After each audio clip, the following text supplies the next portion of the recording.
Maria mai te kaupapa mausātau e whiripiri hoki mausātau no hori wanganui e te kaupapa I rungu I a tātau hoki I rungu tēnei whenua tātau. Nā reira, haere mai, haere mai, haere mai. Titi a mai rā, te wikuangaro ki te poe, ngā mate ti kaurea nei runga I ngā poko whiwhi o te ope whakaeke mai nei. Kia whāriki hia ki roto I te tāhu o tēnei whara me tōna mahau. Tēnā pōkai te hunga whāmaro.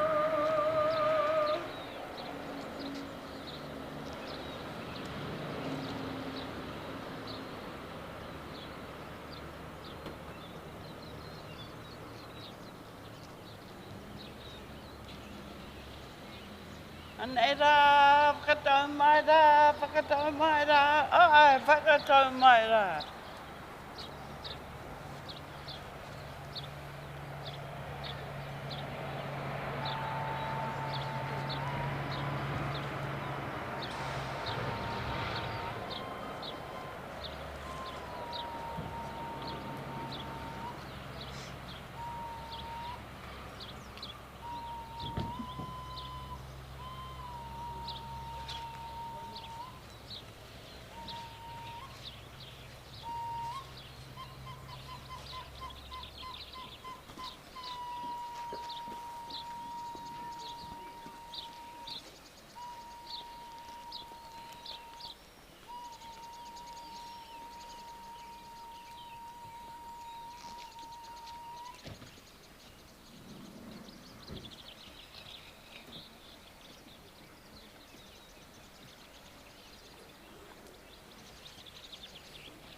Vai que toma mais.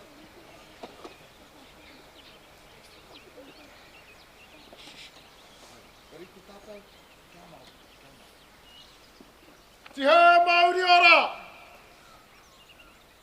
Ko tahi tonu te hiringa I kake ai a tāne ki tiki o Rangi ka te hiringa I te mahara. Ka ki te ira ko I o matua kore anake. Ia te toi uru tapu, te toi uru Rangi, te toi uru atua.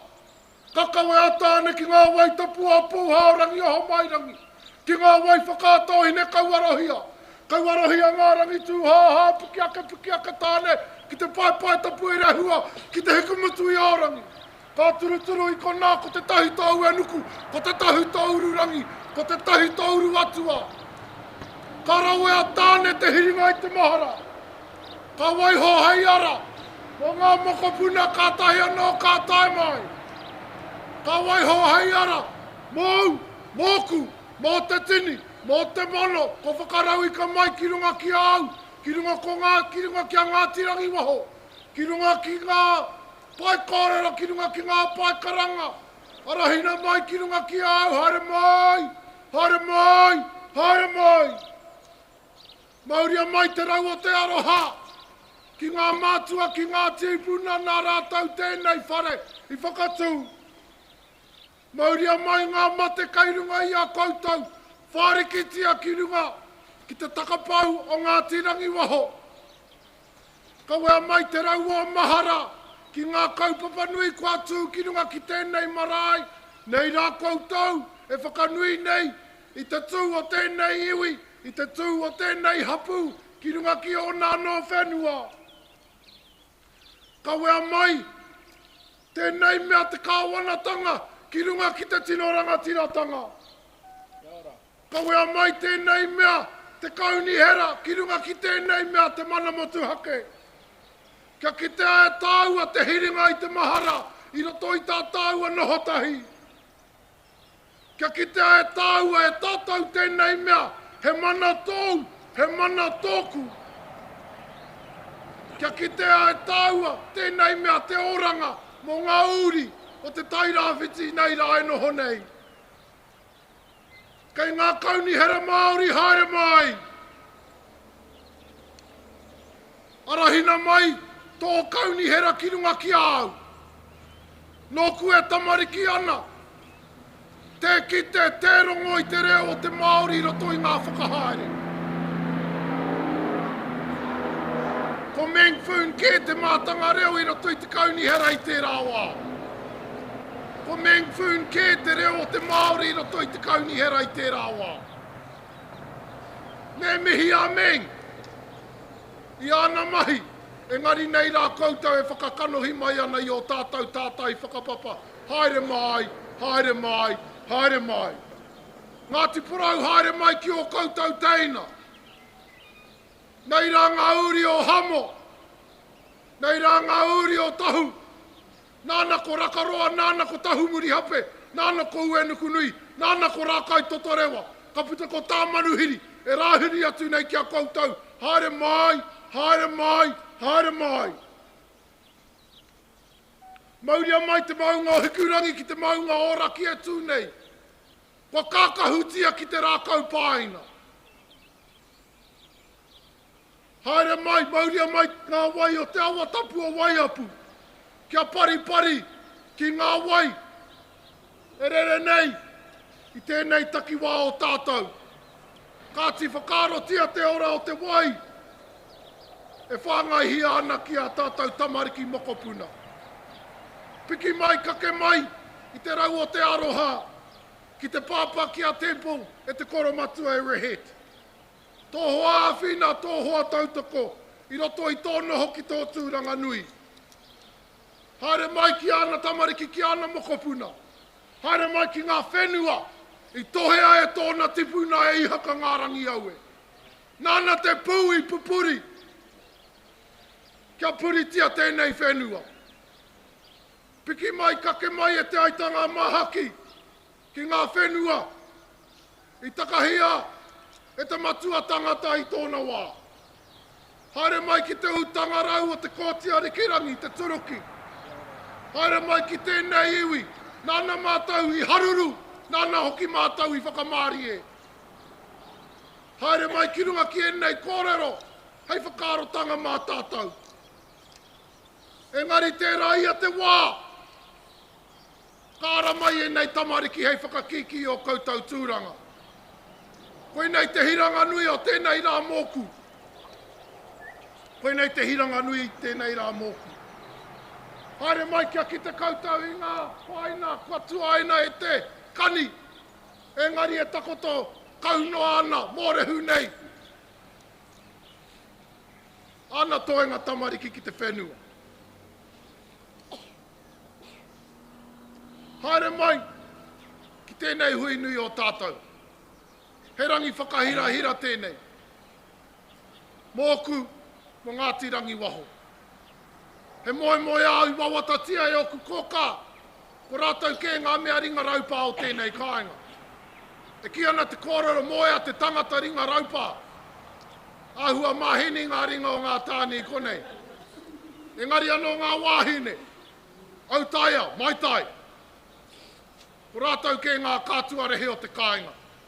He mea heke ia hamo. He mea heke ia hine te whatu. He mea heke ia rua kumea.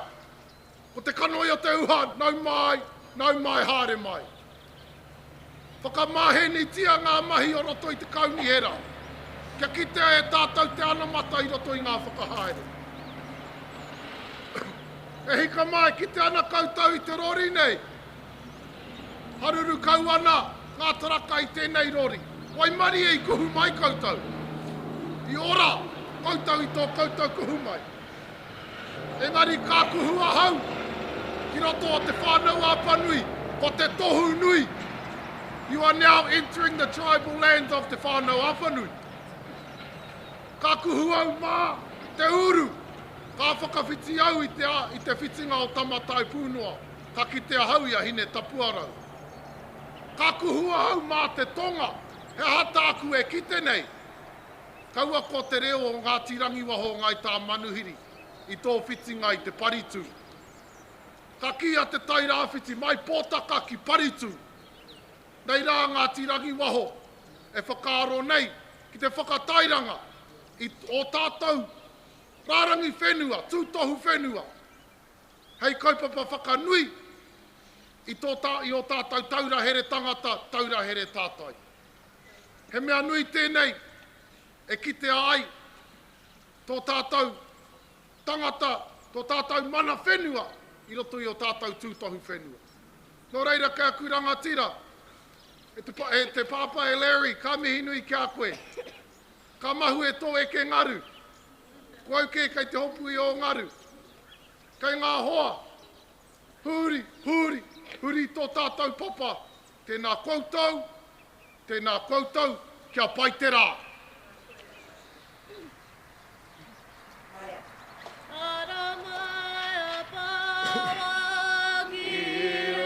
Kona wakaria, hora taka wakaru, ki suara nui o kana wakaharamai, ki uta ki te rapa hauni, ki te rapa puna, ki ka ki te a te hauni, ka ki te a te puna, ki e kama ka mia tōna mimi ere ana motu.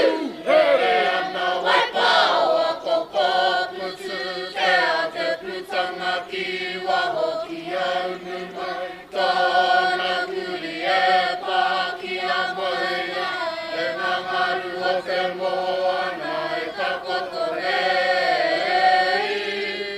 Hari te haere, polo ki te taira. Ka tikai a kuranga tira. O ngā tikanga o tēnei marae. O ngā tikanga o te tairāwhiti. E whakaiti ana kia tū te wahine. E toru ngā wāhi tū ai te wahine i tēnei marae. Ko mua tō i te amo karanga ai te wahine. Ko roto i te mahau. Ko roto tō i te whare. Kia pūmau tātou ki a tātou tikanga o te tairāwhiti. Tēnā tātou.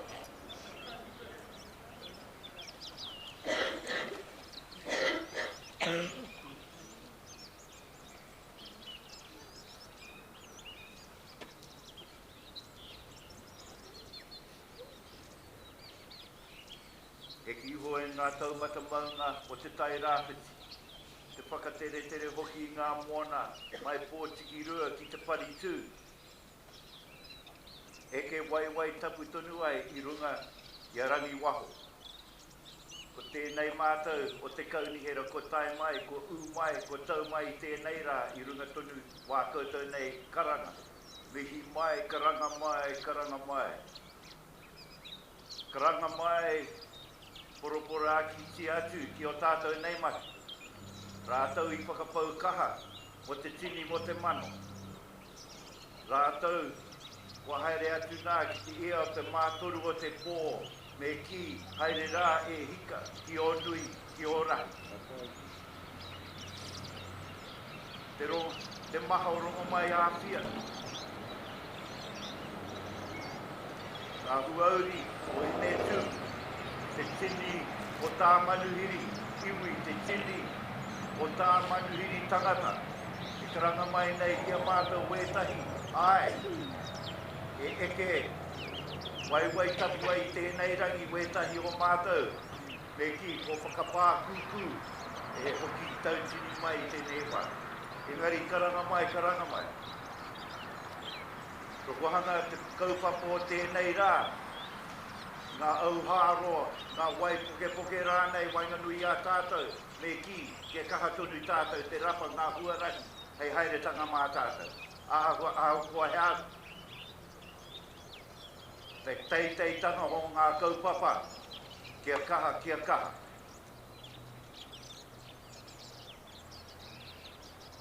E ika i te tama, Ni haro tonu e te kite ia koe me o wāwai whā tio nei, e peke haere ana i te pai. Ka hoki me hoki tonu e ki ngā wā ia o tamariki ana. I roto o rangi tukia, e pēra rawa tonu a toku ako, te taitanga mai ki te taone e hika o hurike o whakaro. Me ka noho Pākehā tonu ai, i wanga nui i ngā tangata o te taone tonu nei, ko mauhu, ko mau tōkena, te taitanga mai ki kona e te tiro atu ki a koe e peke haere ana, e hika, kei te hainini tonu Tokomahuna e te moio, te kaha o te makariri i au wā, taino mai ki tēnei wā.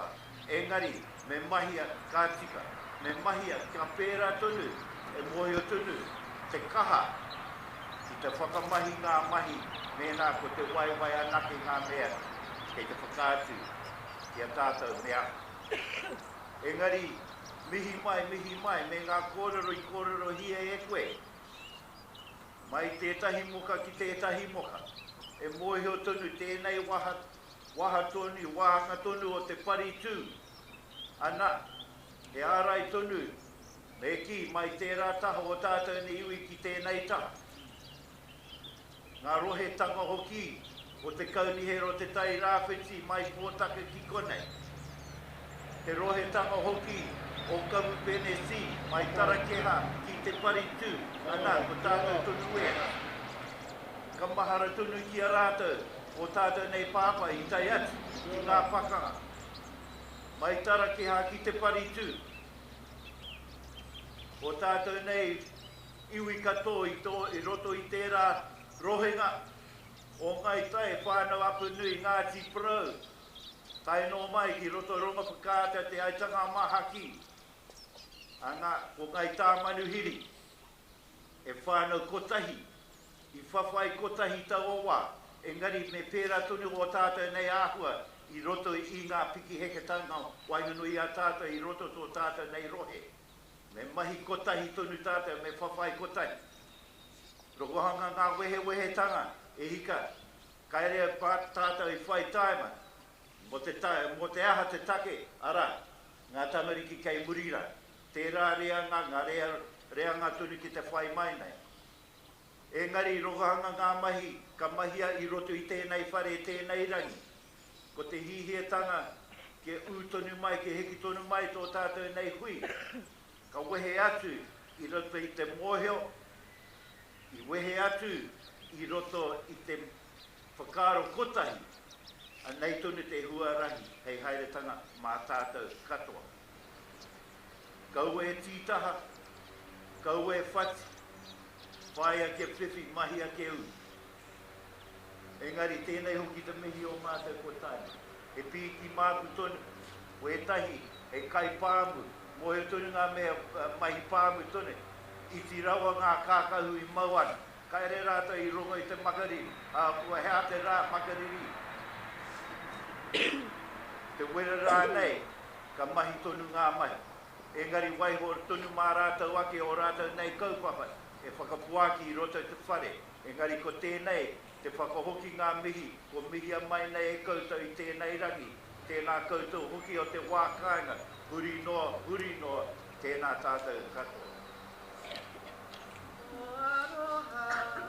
E karere ki te ao, puritia ko ngā kaupapa i a mau. Ngā tamari ki tō akei, e rangi e hae re ana e taukuri o rangia e matariki ki te whenua. E mara matanga no te motu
wā ia rā ka puta tunu mai ngā rerekētanga o tātou nei a.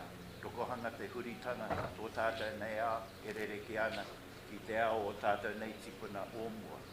Engari tāhau nei tono ke whai wahi tono e te wahine mo te kōrero i tēnei o ngā marae. Ka tahi anō, ka huri, ka pātai.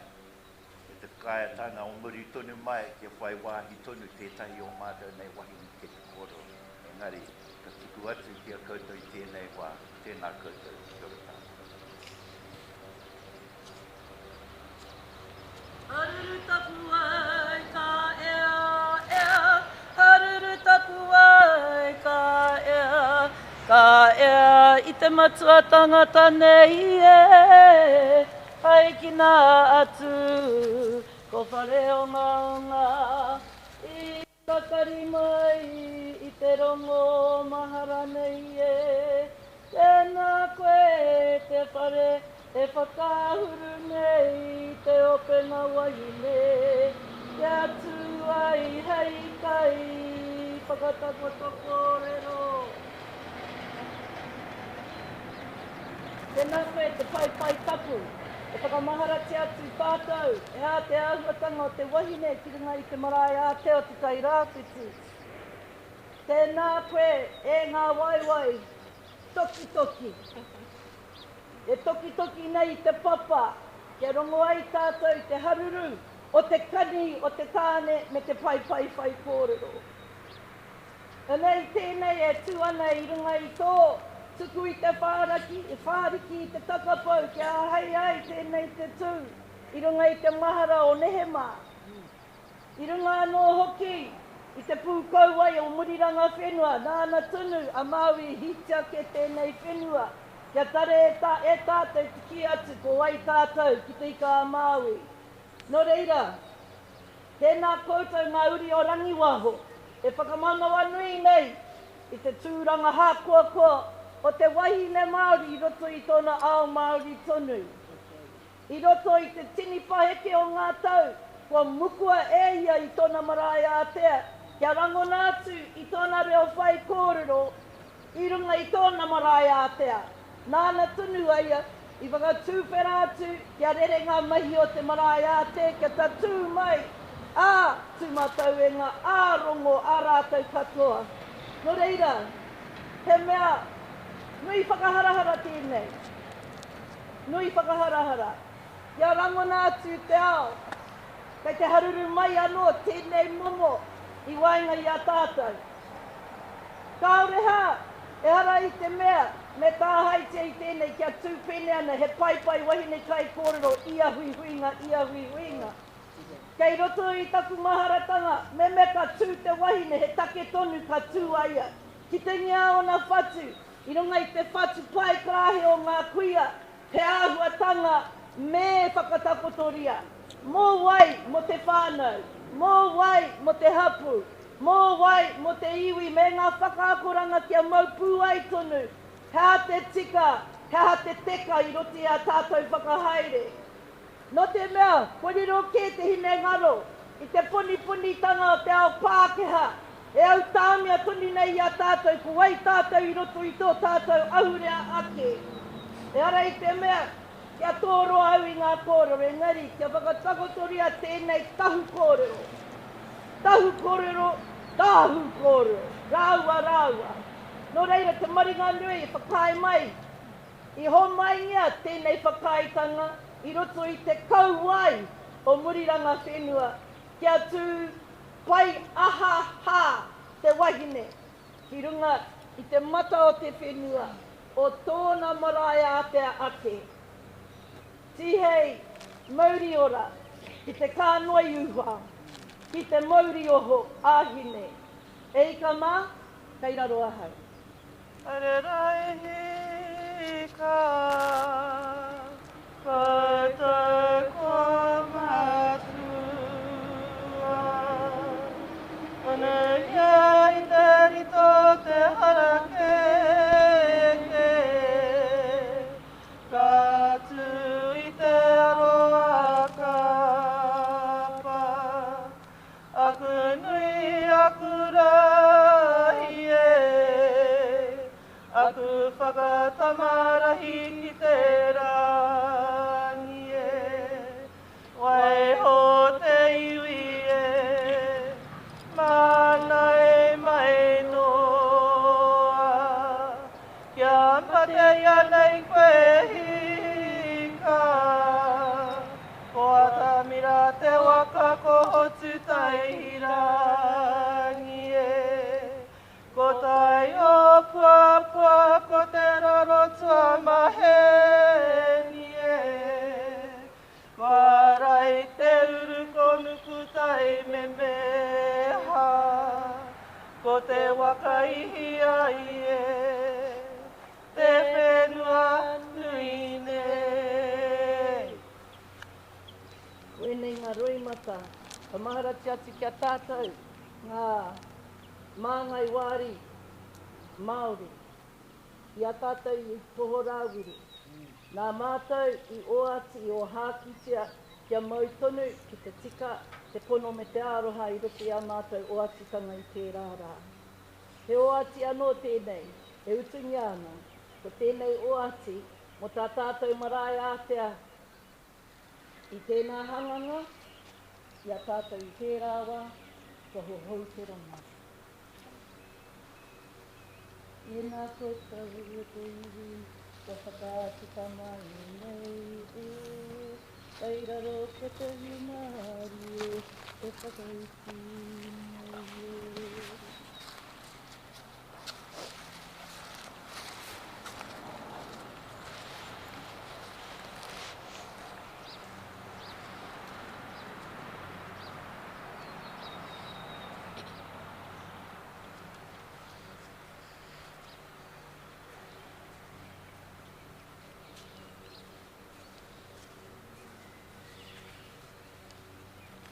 E ti raurau no te aroha, ko wātea, whakawhiti mai.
Well, kia ora koutou katoa. It is fantastic and it's wonderful to be here today, and I do want to say thank you so much for the wonderful warm welcome. It's not often I wear my chains with slippers, but there's always a first time for everything. So thank you so much for the warm welcome. And the sun is coming out. It feels to me a lot of positive energy coming through the windows as well. So without further ado, I'm going to ask Daniel to open with Karakia for us.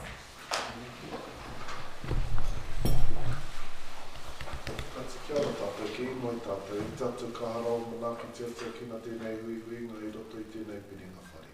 Ata whai tia tēnei kaupapa I runga I ngā mātā pono te tika o te pono o te māramatanga. Ke whanake o mātou whakaro kia rongo mauri te tiro kia unu te whanaungatanga ki roto ki tēnei whare. Manaki tia tēnei kaupapa I roto I tēnei whare o te poho o Rangi. Tēnei kaupapa nui whakaharahara, nui whakahirahira kua mai ki runga ki tēnei whare. Āwhina tia e nei māngai, e nei kai kaunihira I roto I wā rātou mahi. E whakaaro nei ki o tātou pākeke ke o rātou kāinga e noho mātau ana I roto I te maeke, I roto I te māuiwi, I roto I ngā tini kaupapa o te wā. A hikina te kapua pauri kei runga I a rātou o tira o tātou whānau, kia ki te tātou I te māramatanga I roto I te pauri. Tēnei te inui atu nei kia koe e te atua kia tautakotia I nei kupu I runga I te rongo mau I runga I te rangi Māori o tira I runga I te whai kaha kia orara wātu ai tō tātou rohe o te tai rāwhiti nei rāti inui atu nei kia koe tōku atua āia nei āke nei.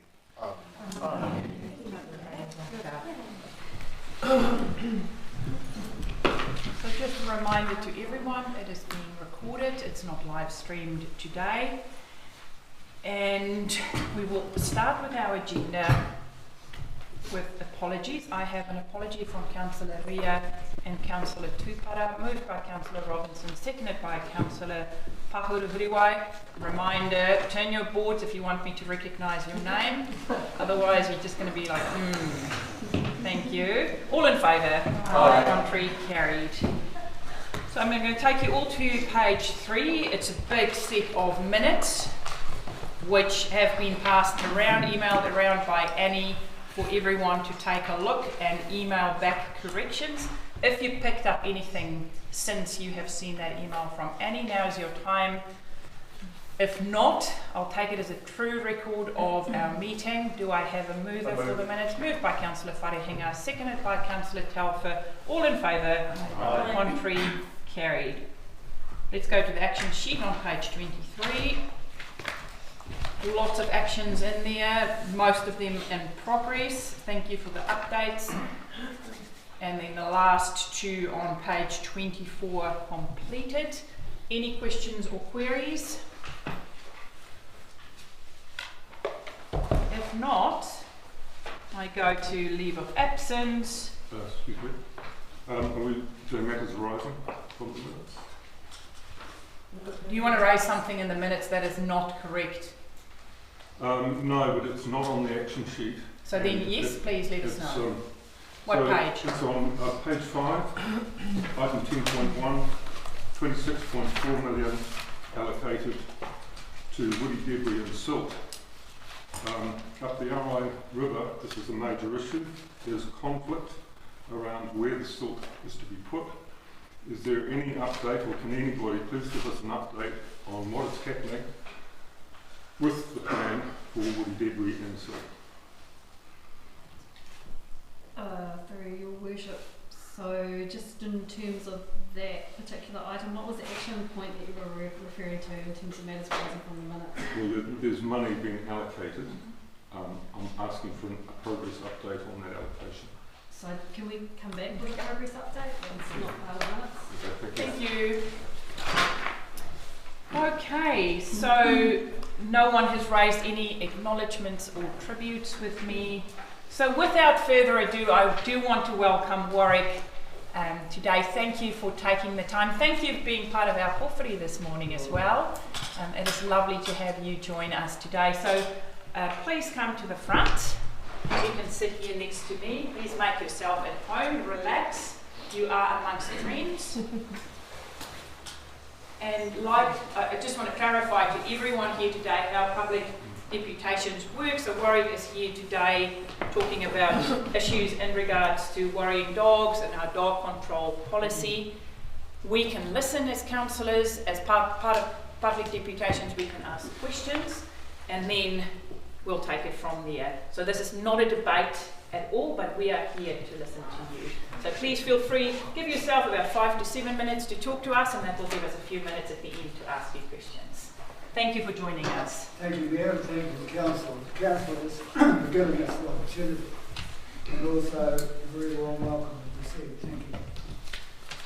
So we're here because we're concerned with what's happening out there, or the lack of what's happening. We have a lot of disgruntled, dissatisfied farmers who are concerned with the lack of action and the huge increase over the last few years of the amount of sheep that have been worried. In the last month, there's been over 100 sheep destroyed in the Wharaturu, Paratai, Waitiri area. There's been 11 dogs shot by farmers, one by the council staff. They returned a dog to its rightful owner.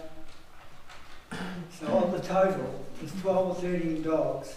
The council staff have only been able to apprehend one and destroy one. So I think at the moment, the impression we're getting from the dog rangers, I'm not getting anyone personally, but they would prefer that the farmers deal with the problem themselves. At the moment, the law is on our side. But we would like support. We can't keep shooting dogs. There's going to be repercussions. There's going to be YouTube. I've said it before. I don't like emphasising the fact that a year or two ago I had to destroy 16 dogs. I have to live out there. I've got to live with the consequences. And there's always going to be consequences. We need the support from the dog rangers. And we're not getting it. The gap between farmers and the dog rangers has never been wider. What are we getting for our registration? At the moment, nothing. Nothing at all. So why would we report it? If we can see that they're doing what they're paid to do and help us, maybe more things will be reported. It's a real issue.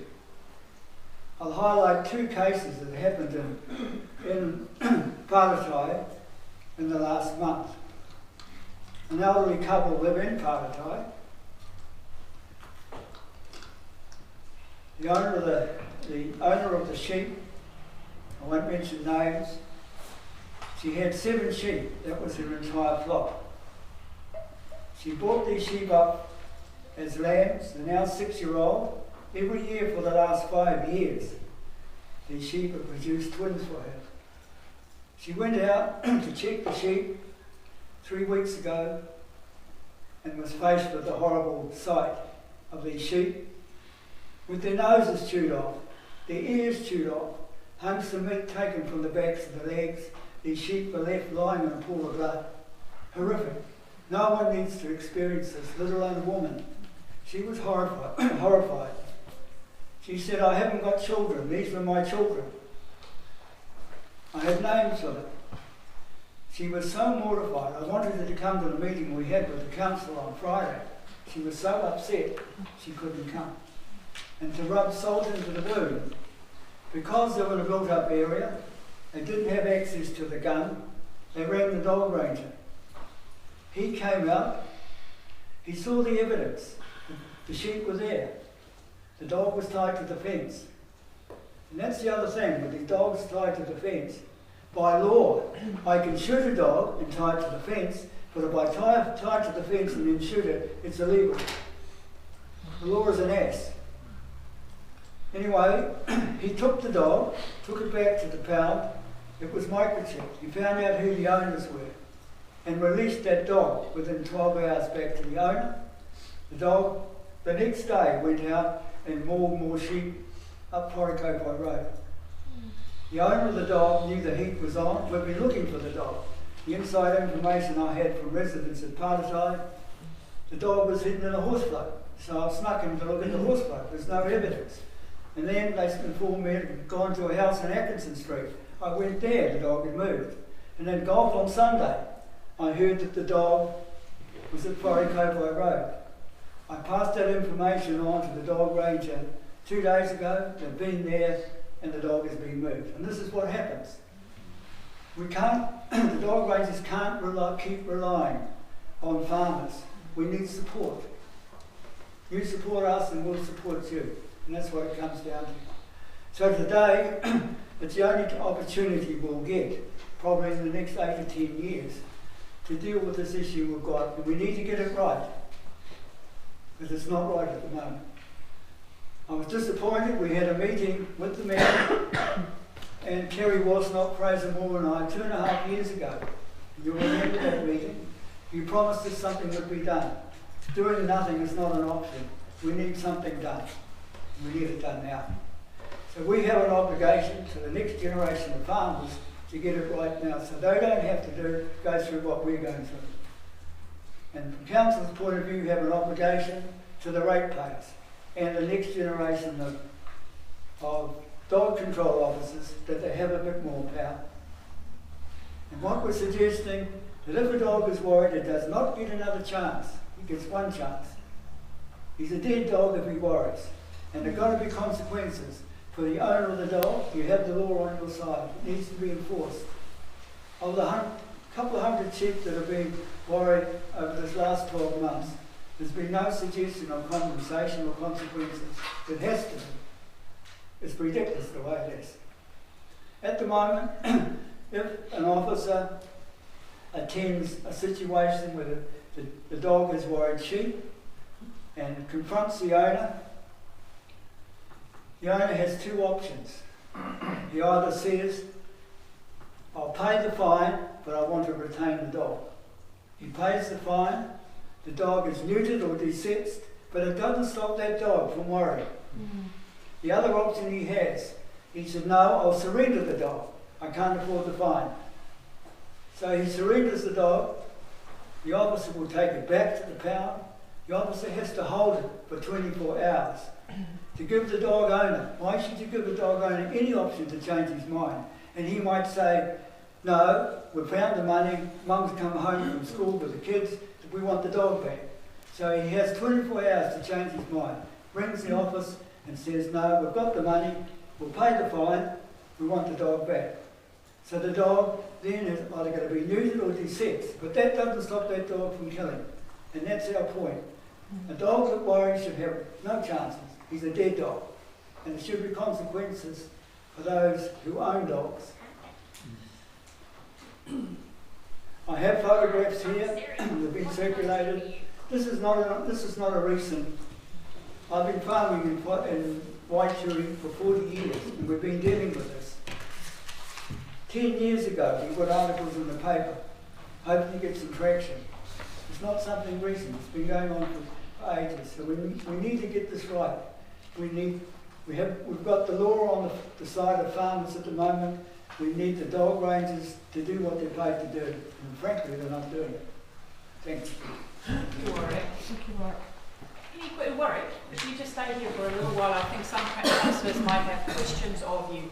I'm going to go Councillor Wharekinga and then Councillor Cranston. Thank you. Thank you, Warwick. Thank you for your kōrero this morning. Also, thank you for the team as well being here to support you. I just wanted to ask you about what are those other stronger measures that you feel inside of our council regulatory framework? Do you think that we could possibly be doing more in our areas in order to be able to control dogs? I think there's one thing, and I omitted to mention it, that under the Menacing Dog Amendment Act, there's no mention of worrying dogs. We would like that. At the moment, it's really only identifying urban dogs, not rural dogs in rural province. And we would like menacing dogs to be included in that.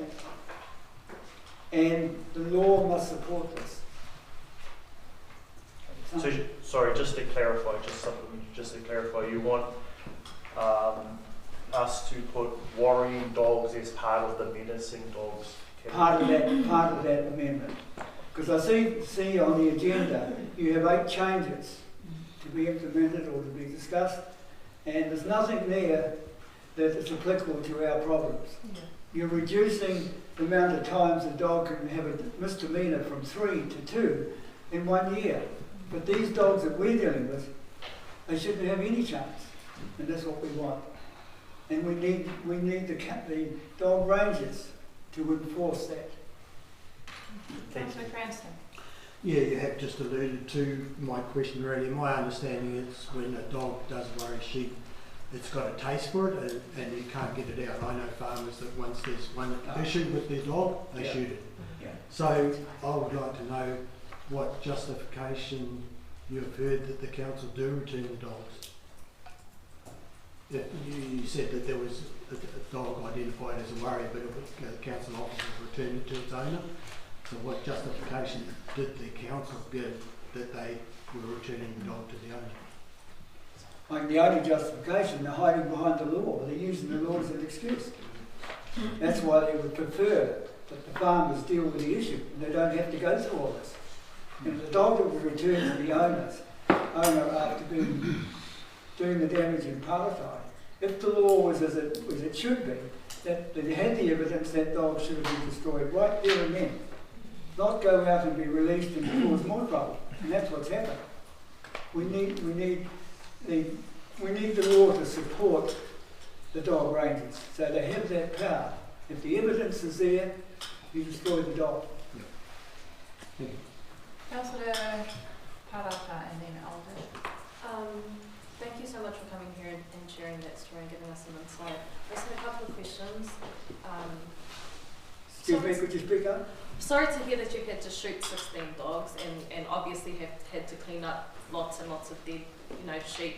And in that time that you've had to do that and address these worrying dogs, have they been aggressive towards you?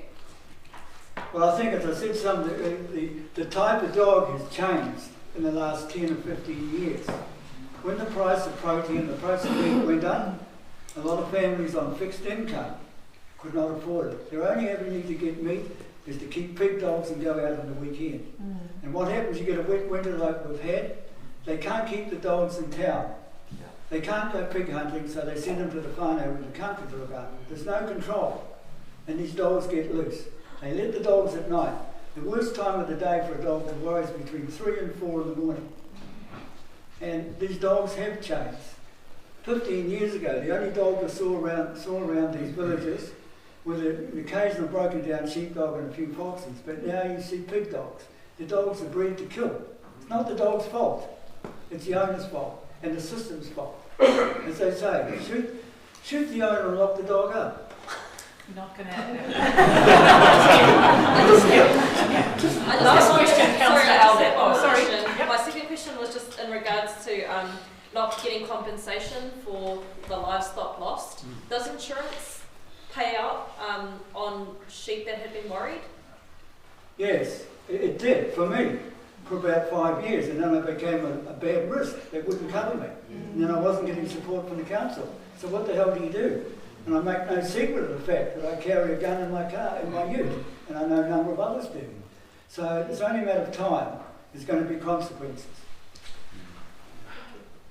Last question, Councillor Alder, thank you. The offending dog owner, was he fined, and do you know how much he was fined? I can't answer that, but I don't know of any situation in all the owners that I've had to deal with, and I've shot their dogs. No one has ever suggested or ever said, I'm sorry, can I reimburse you for the damages? In this recent case, I don't think. They still haven't tracked the dog down.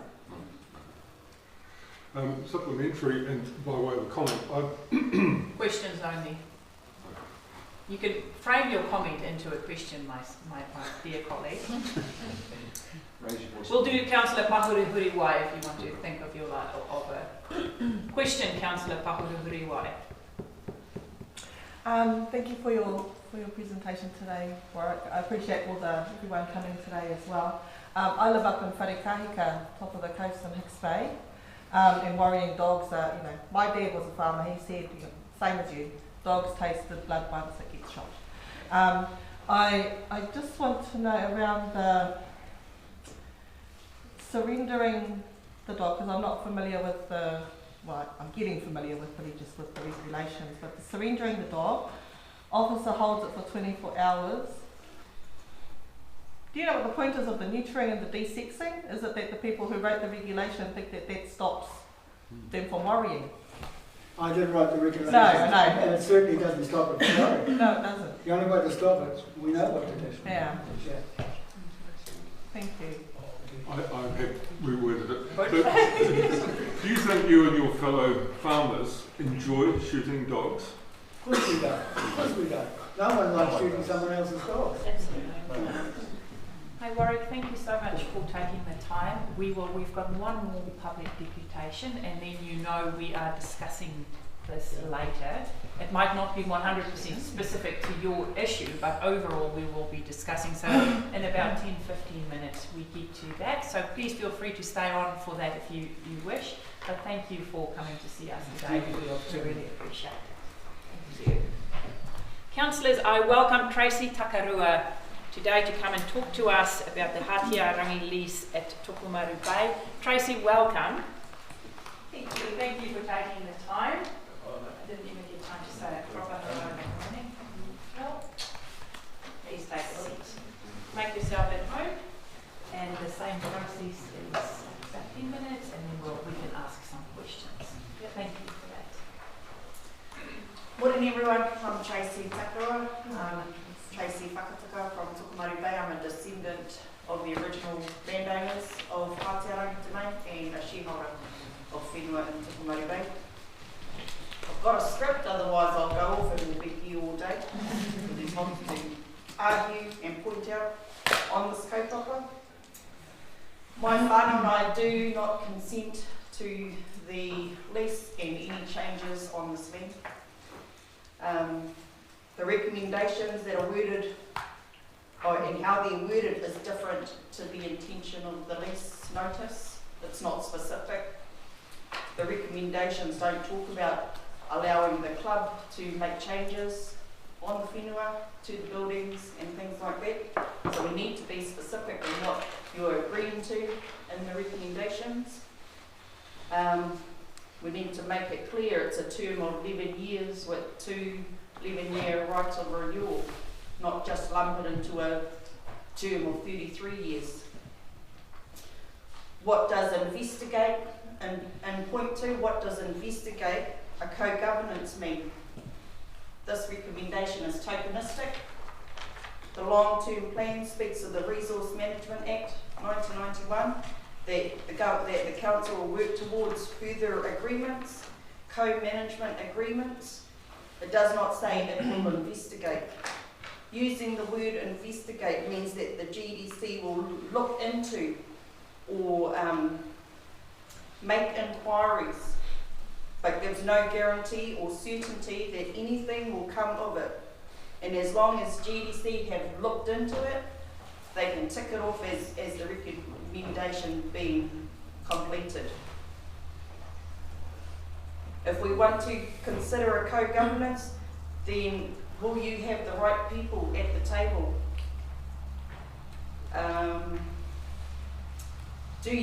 Will we have the input into the terms of the reference, the process and the timeframes? The footprint needs clarifying. So at the hearing in Tokomaru Bay, it was acknowledged that it may not have been clear on the notice and things like that. And we were told that the footprint will not change. I'm aware that the club has not put in any plans as yet on how they will be developing the club rooms and things like that. I feel that saying that the footprint will not change was a play on words without showing any specific details of how it's going to play out once they start their building and developments. The club rooms that are currently there were not built to the proposed plans that were submitted in the 90s.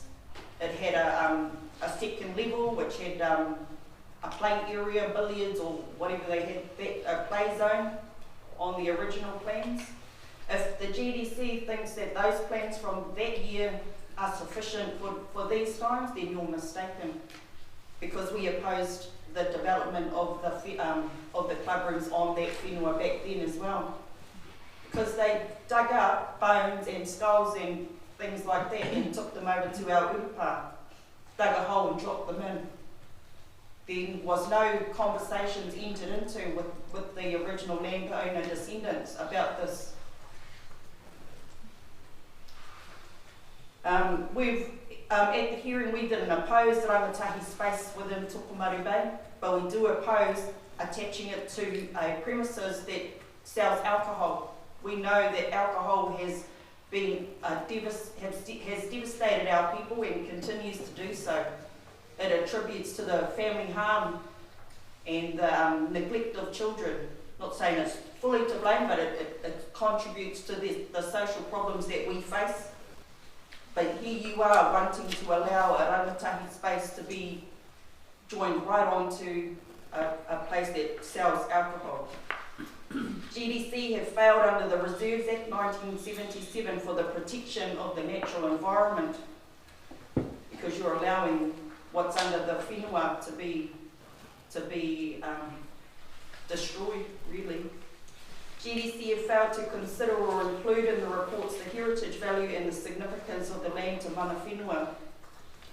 You know, some of the papers I've read that you have published just talks about the memorial gates, and when the building was, when the club rooms was built, it doesn't talk about what's under the whenua, what happened, who's buried under there. That stuff's significant to me and my whānau. You also acknowledge in the report that's come from the hearing panel that you acknowledge that the history is significant, but just acknowledging it is not enough. You need to make the truth be known. You need to let the history be known, the true history be known, and not listen to biased narratives from other people that you have sitting at the table talking about our whenua. And that's what I mean when you have the wrong people at the table sometimes. In 2017, the historical midden was found, and yet you're still continuing on with things. All of this evidence that are in your documents, you're not taking it far enough. You're just carrying on,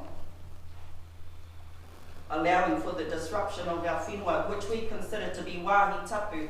It may not be listed with the Historic Places Trust or whatever their name is now, but it is to us, it's significant to us.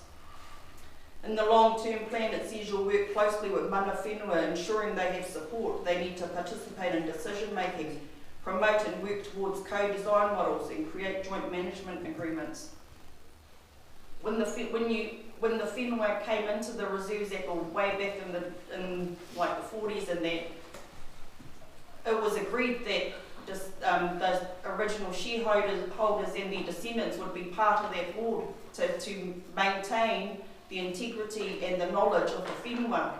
That's a bygone era now, because now we have no say over our whenua that you manage.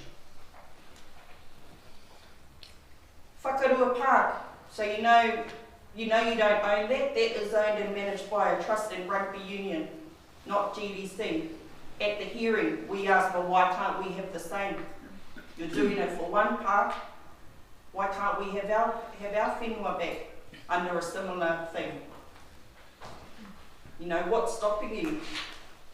So, and at the hearing, the main point that we were making was return our whenua.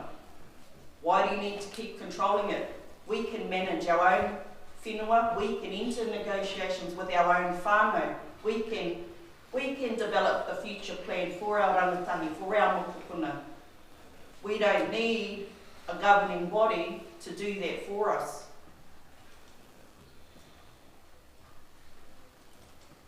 And if we do make that transition, you can support us by, like walking alongside us to ensure that the plans are robust and that our thinking is future-proofed.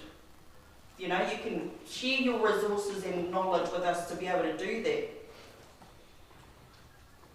And we also wanted GDC with Heritage New Zealand to undertake a full research project or something about the history and make it known so that it's not ever forgotten. These stories are having to be repeated time and time again to you, but no one's listening.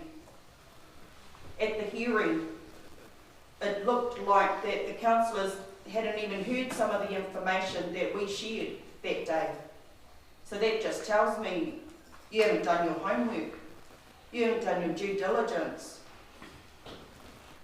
You know, GDC continue to perpetuate intergenerational trauma on my whānau and my future generations, because if you allow this lease to go ahead, in 33 years I will either be dead or I would have lost my marbles. And so it will be up to my kids and my mokopuna to carry on this fight. Ka whawhai tonu mātou. How is that fair when we can put a stop to this? The whenua was taken under dubious means, and you hide behind legislation. You accept the false truths of your iwi partners to justify that what you are doing is right. The narratives are not right. The information you are receiving is biased. Let's get the right stories out there. Let's make that happen. My whānau have lost so much land from the stroke of a pen, and here you are continuing to do the same thing again. None of the supporting submissions made mention of the whenua. And fair enough that they talked about the people, but they go hand in hand. You know, make sure the whenua is well and the people will be well, all that stuff. You know, with all the climate change and that, there might not be any whenua, then where are our people going to go? Being Māori is being everything. The whenua, the land, the moon, the stars, the rain, the sun. It's not just one thing. You can't just put us in a box.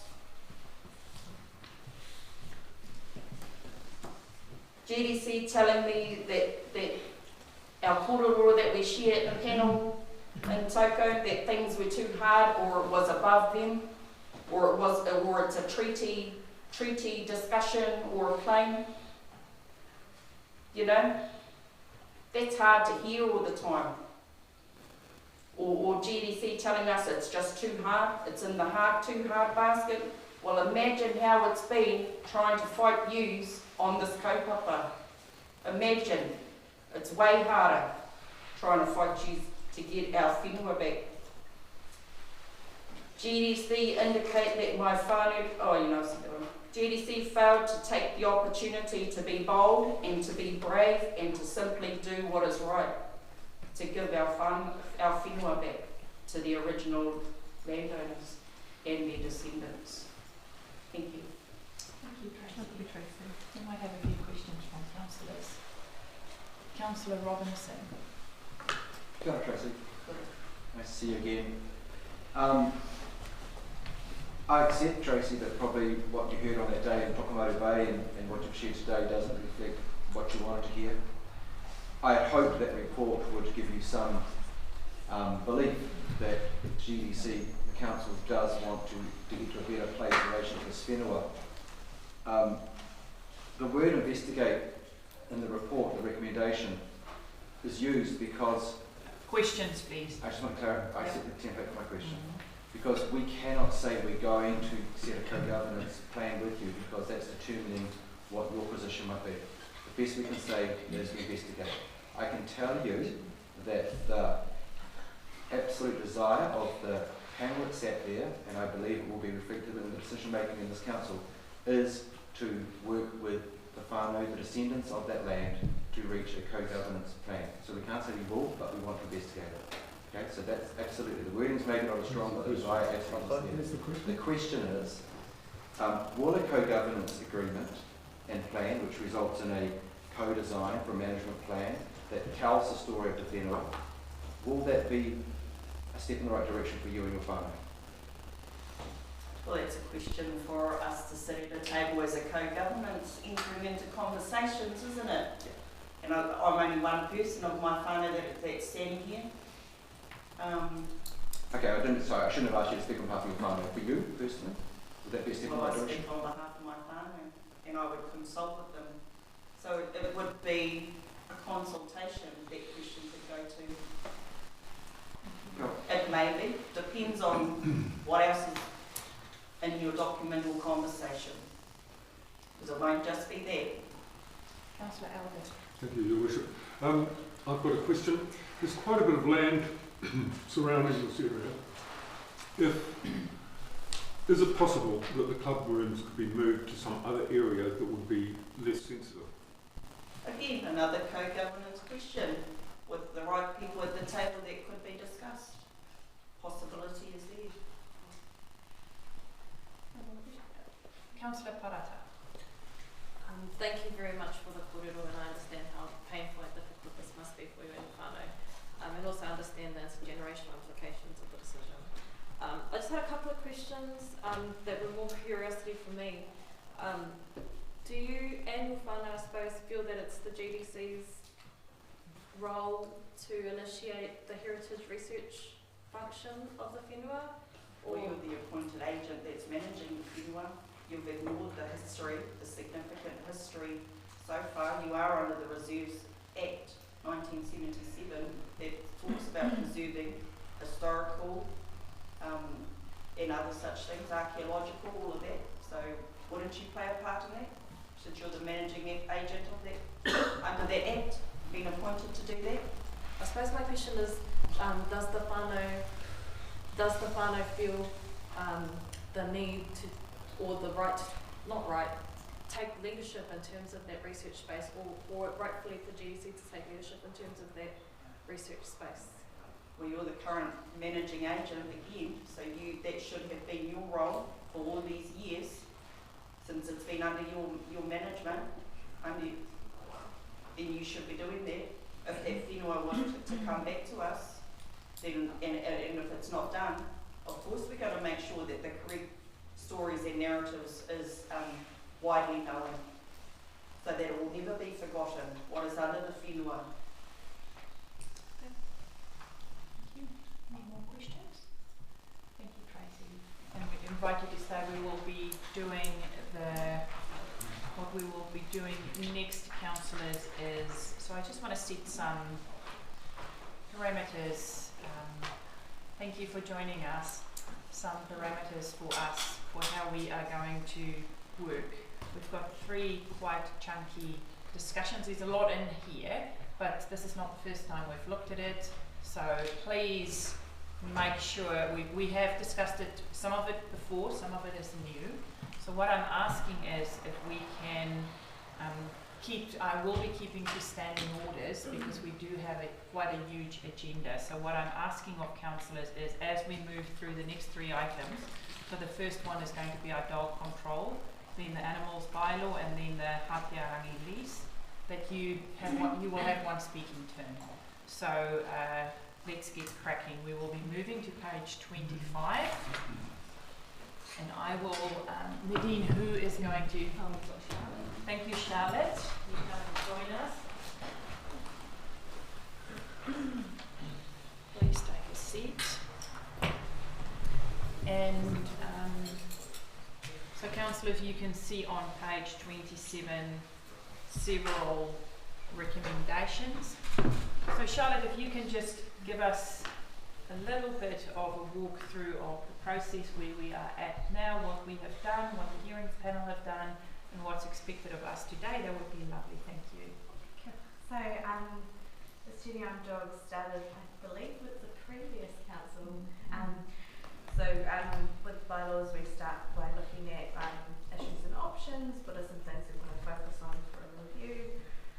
We've been through looking at those specific issues and options, then we eventually get to a point where we have a draft bylaw, a statement of proposal where we put forward what we believe our preferred options are to the community, and we ask for feedback, we get submissions, we go to the hearing panel, they hear and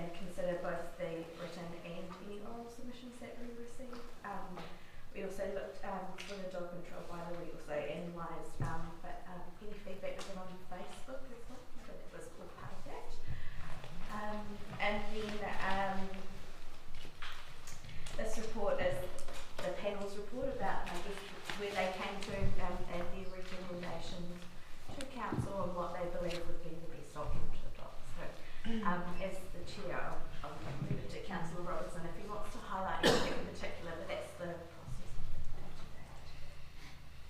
Thank you for that, Charlotte. So councillors, we do have a big document. It's from page 25 to page 117 in front of us. And you can see the recommendations on page 27. We're going to start with Councillor Foster. Thank you. Thank you. Can I just ask that everyone speak up? Yeah. Thank I've you. got to declare an interest, which I didn't do to start with. I'm a resident of Kaiti Beach. Thank I should you. declare that when you asked.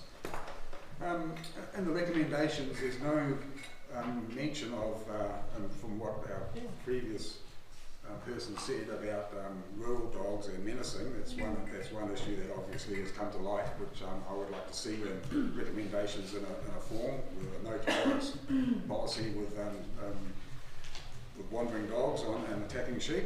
So that's one.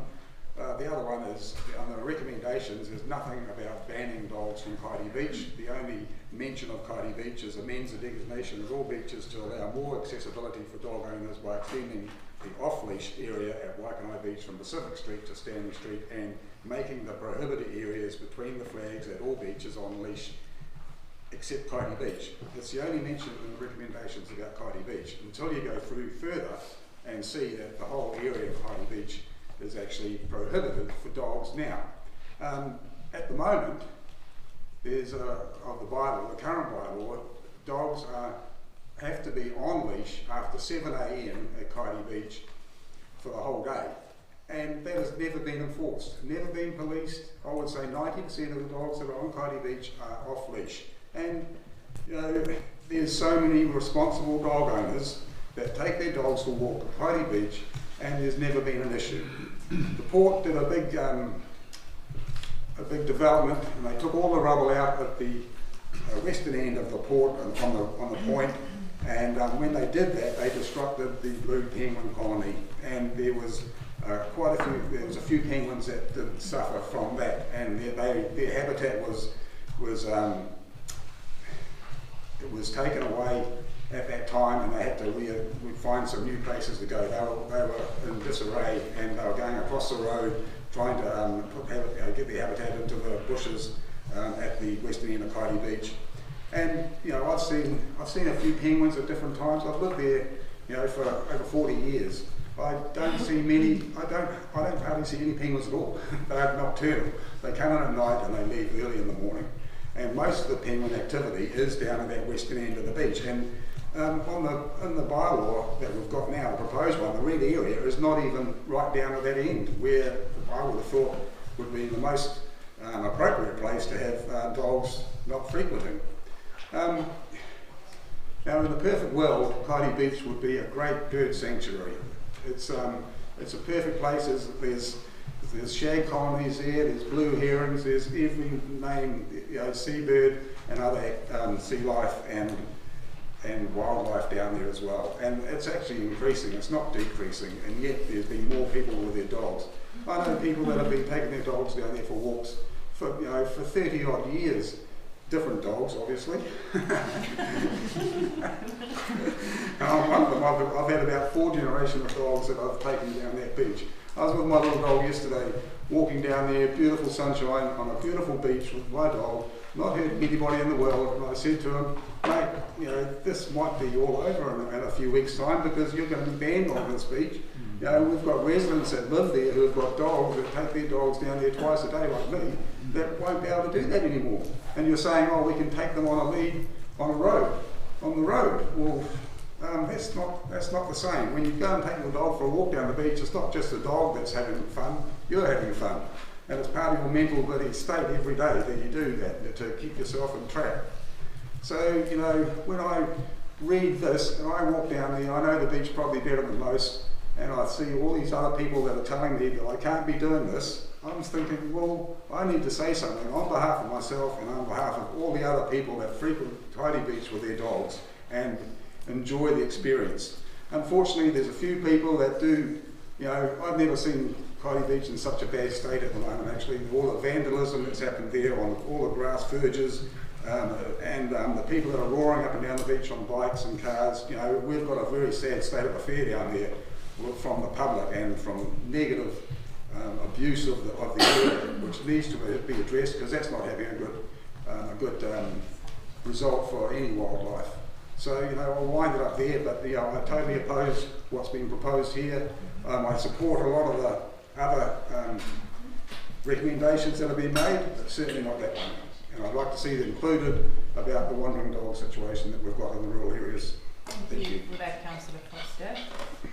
I will just comment on the structure of the recommendations to clarify that there's not an explicit one about Hatea Beach in there. So the recommendations are structured to reflect the changes that the panel was suggesting to the preferred option that went out, and the Hatea Beach was the preferred option that went out as part of the proposed draft bylaw and policy. So that's why you don't see an explicit one here. So it's not actually a recommendation? It's included in the draft bylaw and the draft policy in one of the prohibited areas in the schedule.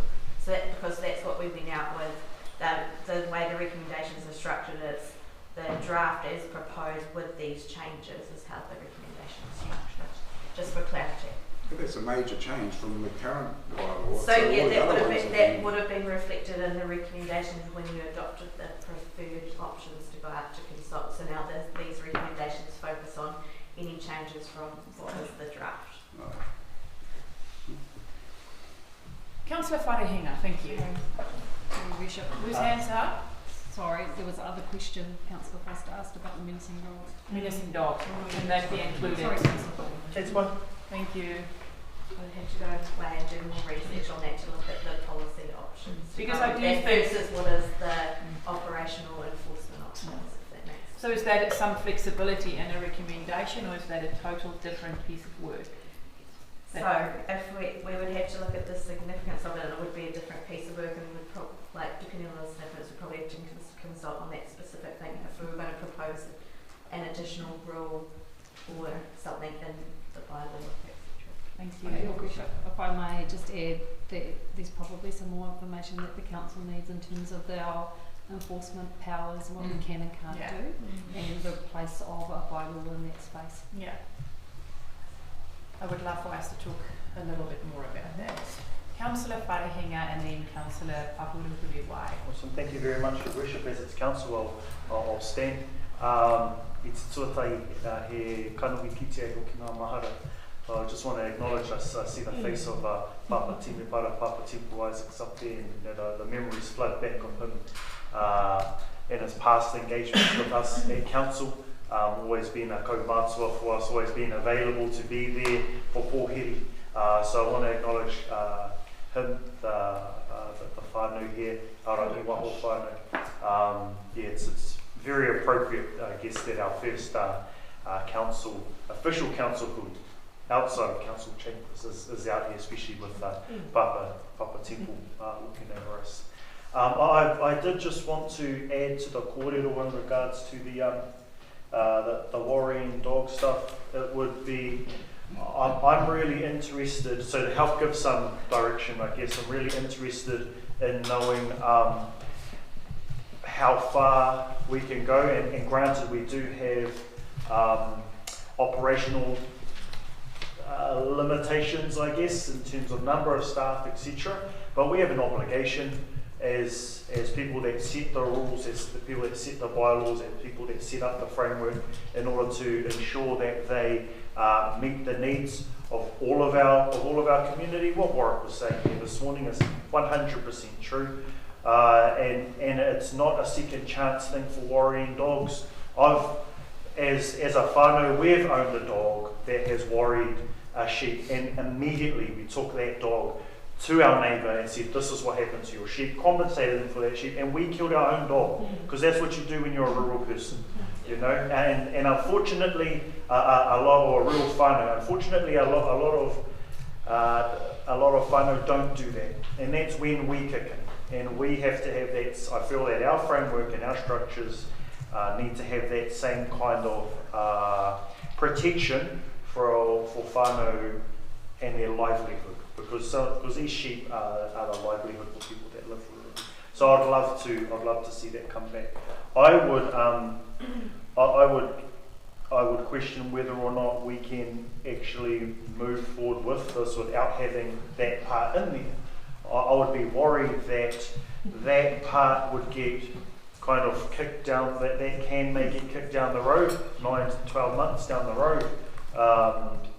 And we heard from Warwick this morning that 100 sheep have been killed over this last year. It's another 100 sheep. So I'd be concerned. So I would really want some reassurance in terms of timeframes moving forward. The thing that I really want to emphasise from Warwick's corridor this morning is he said, if the evidence is there, destroy the dog. That's the tikanga, that's the process that rural communities have approached worrying dogs. It should also be, it makes sense for that to be reflected inside of how we deal with worrying dogs. I would also endorse his kōrero around worrying dogs being included under that category of menacing dog. If we're able to, I don't know the connect to national legislation, that tends to be a handbrake on the things that we can do here in our region, but as far as we can go, I'd really love for us to go as far as we can possibly go inside of our regional context. So kia ora tātou. Thank you for that, Councillor Pakuruhuru. Thank you, Your Worship. And tautoko your kōrero, Josh, Karakia tō tātou kraua, Papa Isaacs. It's lovely sitting here watching him. I'm sure he's smiling quite broadly there as he would be if he was here in person. I was actually surprised that we're discussing a bylaw on dog control and it doesn't include worrying dogs. Also tautoko what Councillor Wharehinga was saying about when you live in the country, if your dog is worrying, there is no other way to stop it. You have to kill the dog. And in my own whānau, we've had to do that. It's acknowledged, yes, your dog is found worrying, shoot it. And so I really hope that we do, if it's not in this bylaw, then it's another piece of work that needs some urgency. Especially now with the way things are after the cyclones, a lot of fencing down. The farmers are having a hard time all over the place, and to be also having to manage these worrying dogs is just an additional stress that they don't need. So I'd like us to have a look at whether we incorporate it into this piece of work. As Josh said, it might be premature to push this through if it's an additional piece that can be included in this bylaw, or whether it's a separate piece of work, I don't know. But I think as much of the tairāwhiti is rural, and we have a broad farming community, that we have an obligation to get this done and to strengthen our regulations as best we can, and also to make it known what we can and can't do in terms of our animal control officers, because there might be a misconception out there as to what they can and can't do, and it's not quite clear. So, yeah, kia ora. Thank you. Was that just one? Yes, very worship. I was going to suggest that just in terms of the presentation being top of mind, it's obvious that, and just from the councillor's comments so far, that we will need to include another recommendation here that deals with the concerns around menacing dogs. However, I will point out in the Dog Control Act there is the section about worrying dogs, and council is limited in what it can do, and the owners of the stock that are worried can apply for their own orders also, so it doesn't all just sit on the council, but it's a bit of information that needs to come back here. So there's a lot to go through in terms of the recommendations that have been presented by the committee for bylaws, so I wouldn't want that one issue to get caught in the kōrero, so we can be assured it will be bring included. that back. Yeah. Thank you. Supplementary question. Yes, supplementary question. I think it's supplementary. But in regards to the other stuff that's in the paper, do we, I might have missed it, but do we have any like dog only parks in Gisborne? I understand other places have dog only parks. Do we have such a thing? No. Okay. Thank you. Councillor Cranston. Yeah, thanks for that.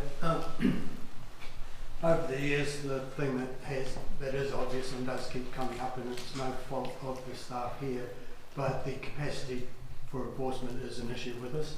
and it always will be. It's a huge area and it's a huge amount, huge workload to do all the enforcement that is required. So, so that's something we do have to keep in mind. The other thing that does come through is that the dog owners do want clarity about where they go and what how they do are able to walk their dogs and that. And I kind of look at this and thinking it's actually getting more complex, not less. And especially when it comes around to flagged areas, that seems a bit strange to me. Flagged area, if you look at the recommendation, we've got under A, we've got Midway Beach flagged area, Waitangi Beach flagged area, Wainui Beach flagged area, and then when we go to E, it says amend the designation at all beaches to allow more accessibility for dog owners by extending the off-leash area at Waitangi Beach from Pacific Street to Stanley Street and making the prohibited areas between flags at all beaches on leash except Kaiti Beach. Now, for a dog owner that just wants to take his dog down to the beach, that's a hell of confusing about where the lines are, where the boundaries for walking your dog are. So I would mind a bit of an explanation about the flagged area restrictions there. The other thing is botanical gardens. I see it's getting, you're sort of looking around restricting out of the playground areas only. That may be okay, but the children going into that playground are accessing the playground from several different points in the park, and they've got to get to the playground. So having a rule that says, but not in the playground, doesn't really cover it off sufficiently for me because of the dangers of just kids running into the park and that from various different points. So I'm not sure about that. And the other thing about the botanical gardens is I read here that it says the feces risk is not sufficiently managed by dogs being on leash, and that's talking about the sports grounds and all that. And in general, botanical gardens is a beautiful area. I love going in there. And if that's got the capacity to be ruined by dog feces, I'd sooner not see it happen at that particular location because it's such an asset to our region. So I was kind of okay with it till we had the fact that you can't sufficiently manage the feces risk even with dogs on leash simply because of the behaviour of people. So I'm just not convinced about botanical gardens being categorised as it is. So if we can get some explanation now, how you're going to manage that flagged area part of the recommendations and why you need all those under A plus the one on E. It's just more complexity for me.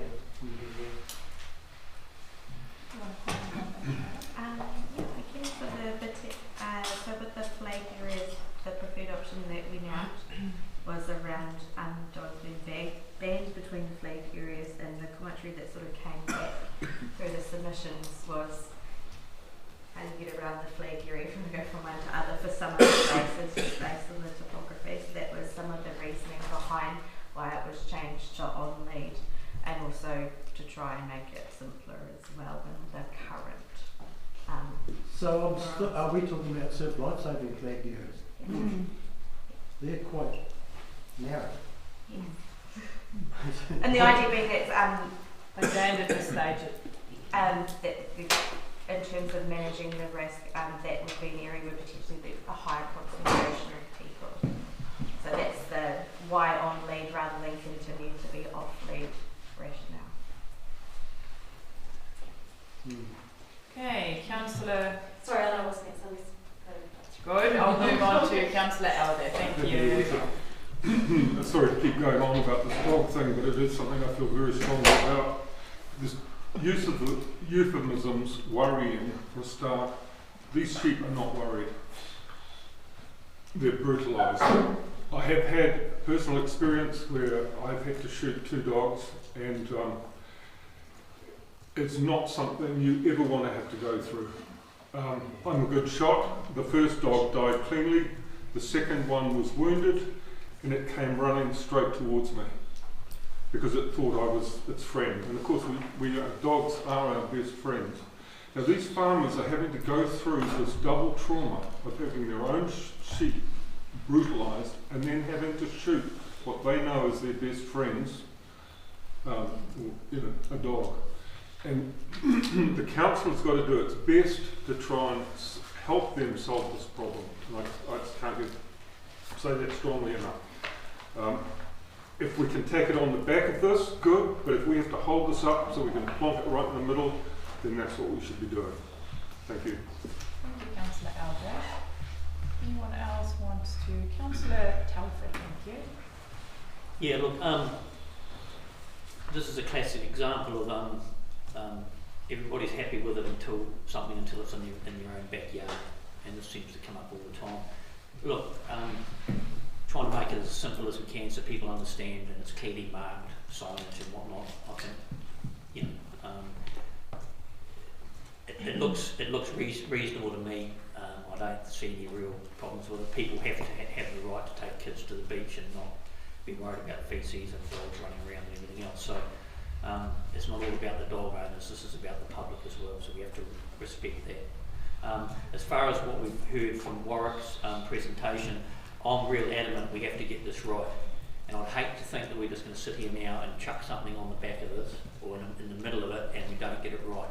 Because I'm not going to sit here in 2 years' time having the same conversation. So we need to get this right and we need to make it adamant that there's a dog owner's responsibility here and we need to carry that out. I looked at that dog, the situation with that dog of what's been described to us. I was part of a meeting the other day when a group of about 12 came and spoke to Heather, herself and Colin and staff the other day, and we've got the ability there with what's actually already written down in the rules. We just have to start implementing what's there. Now I went through what that dog had done.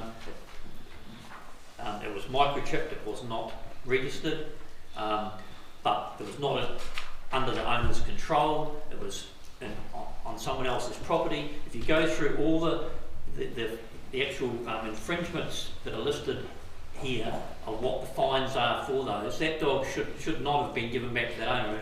It should not have been given back to its owner anyway, but there should have been $1,000 combined fines that person should be paid. Now if we don't start implementing what we've actually put down as a policy, then why have we even got it there? You start hitting people with it affects their pocket, and it's all right saying, oh, these people can't afford it. Well, if you can't afford it, don't have a dog.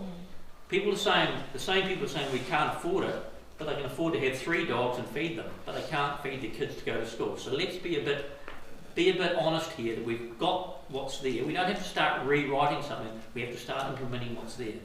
And there should have been $1,000 fine attached to that dog. So why wasn't the owner? I'm not talking about giving the dog back. That dog should have been put down. There's more than enough evidence of what it's done. But there should have also been $1,000 fine attached to that owner. And if we don't start doing that, we're not going to get anywhere here. We can make another policy, we can create something else. It just becomes another policy. So we have to start implementing, and sure, it might be hard, but when people realise that we're going to actually be staunch about it and fine them instantly, then people will start paying attention. Through your worship, the maximum is $3,000 fine, which is set out under the Act. Thank you. Okay, Councillor Paraha, you are back. It's your spot, and then Councillor Robinson. Thank you. Thank you. I actually agree with a lot of what's already been said about, especially about enforcement, about what our options are in terms of enforcement. To own a dog is a privilege and a responsibility. I think that while I agree with the things that Andy said about botanical gardens, that our public and our children have to be safe, and spaces where children are playing and have the right to play freely should be free of dogs, particularly when we have a region that has been known to be irresponsible about controlling our animals. And I'm not saying everyone, but there are a few that ruin it for us, and our children need to be safe in those spaces. So I agree with Andy in that. The other thing that I didn't see that enough in these papers were about confining dogs and ensuring that on your property that dog is not able to get out, that it's a fenced in property or the dog has a run. Because there's too many instances, particularly I see on social media, where people are saying my baby was walking to school and a dog chased you, or was out of its home, and I think there's too many of those instances that more fines need to be handed out. The other thing is just in terms of Warwick's kōrero this morning is defining the difference between a pet and a pig dog. Pig dogs they're not pets. They're not pets, and rural people don't treat them like pets either. They're not to be touched, or actually the owners don't even let kids around them because they're trained to do a very specific job. So I'd like to see that reflected here, just considering our kind of region and the things that recreational hunting things that we like to do as a region. I think it makes sense for us to specifically outline pig dogs and the differences between pig dogs and working dogs. Thank you. That's my thoughts. And just my last point really is to support what Andy was saying about these rules seem a bit more complex than simple, and I can tell that a lot of cares come into trying to make it easier, but it actually it looks really complicated.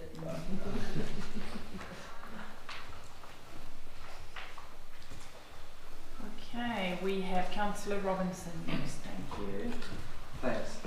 So just in response to something Councillor Potter raised, dog incidents rates have gone tracking down within the last 5 years. It was something the panel questioned quite heavily because the data showed our guesses was just continually tracking down, which raised the question of, well, okay, is it just a few bad dogs or a few bad owners? And therefore, do we go heavier on banning dogs everywhere, or do we actually try to listen up? So that flows on to the Botanical Gardens issue. The idea of the Botanical Gardens was discussed quite heavily by public submissions and by the panel, and the proposals have on-lead because it's also a major area that's accessible. And on-lead means under control, and in relation to Council Cranston's issue about that, the owner's still got to pick the poop up, right? And on-lead is all these areas. The beaches are on-lead, etc., etc. Just because an on-lead area in Botanical Gardens doesn't mean beaches are going to be behind because there's a little play area over there. That should be the owner's responsibility to pick up poop if the dog's on lead. Pick up poop even if the dog's off lead. My concern is I thought our current bylaw and our powers have the ability to deal with worrying dogs, and it is really an enforcement issue.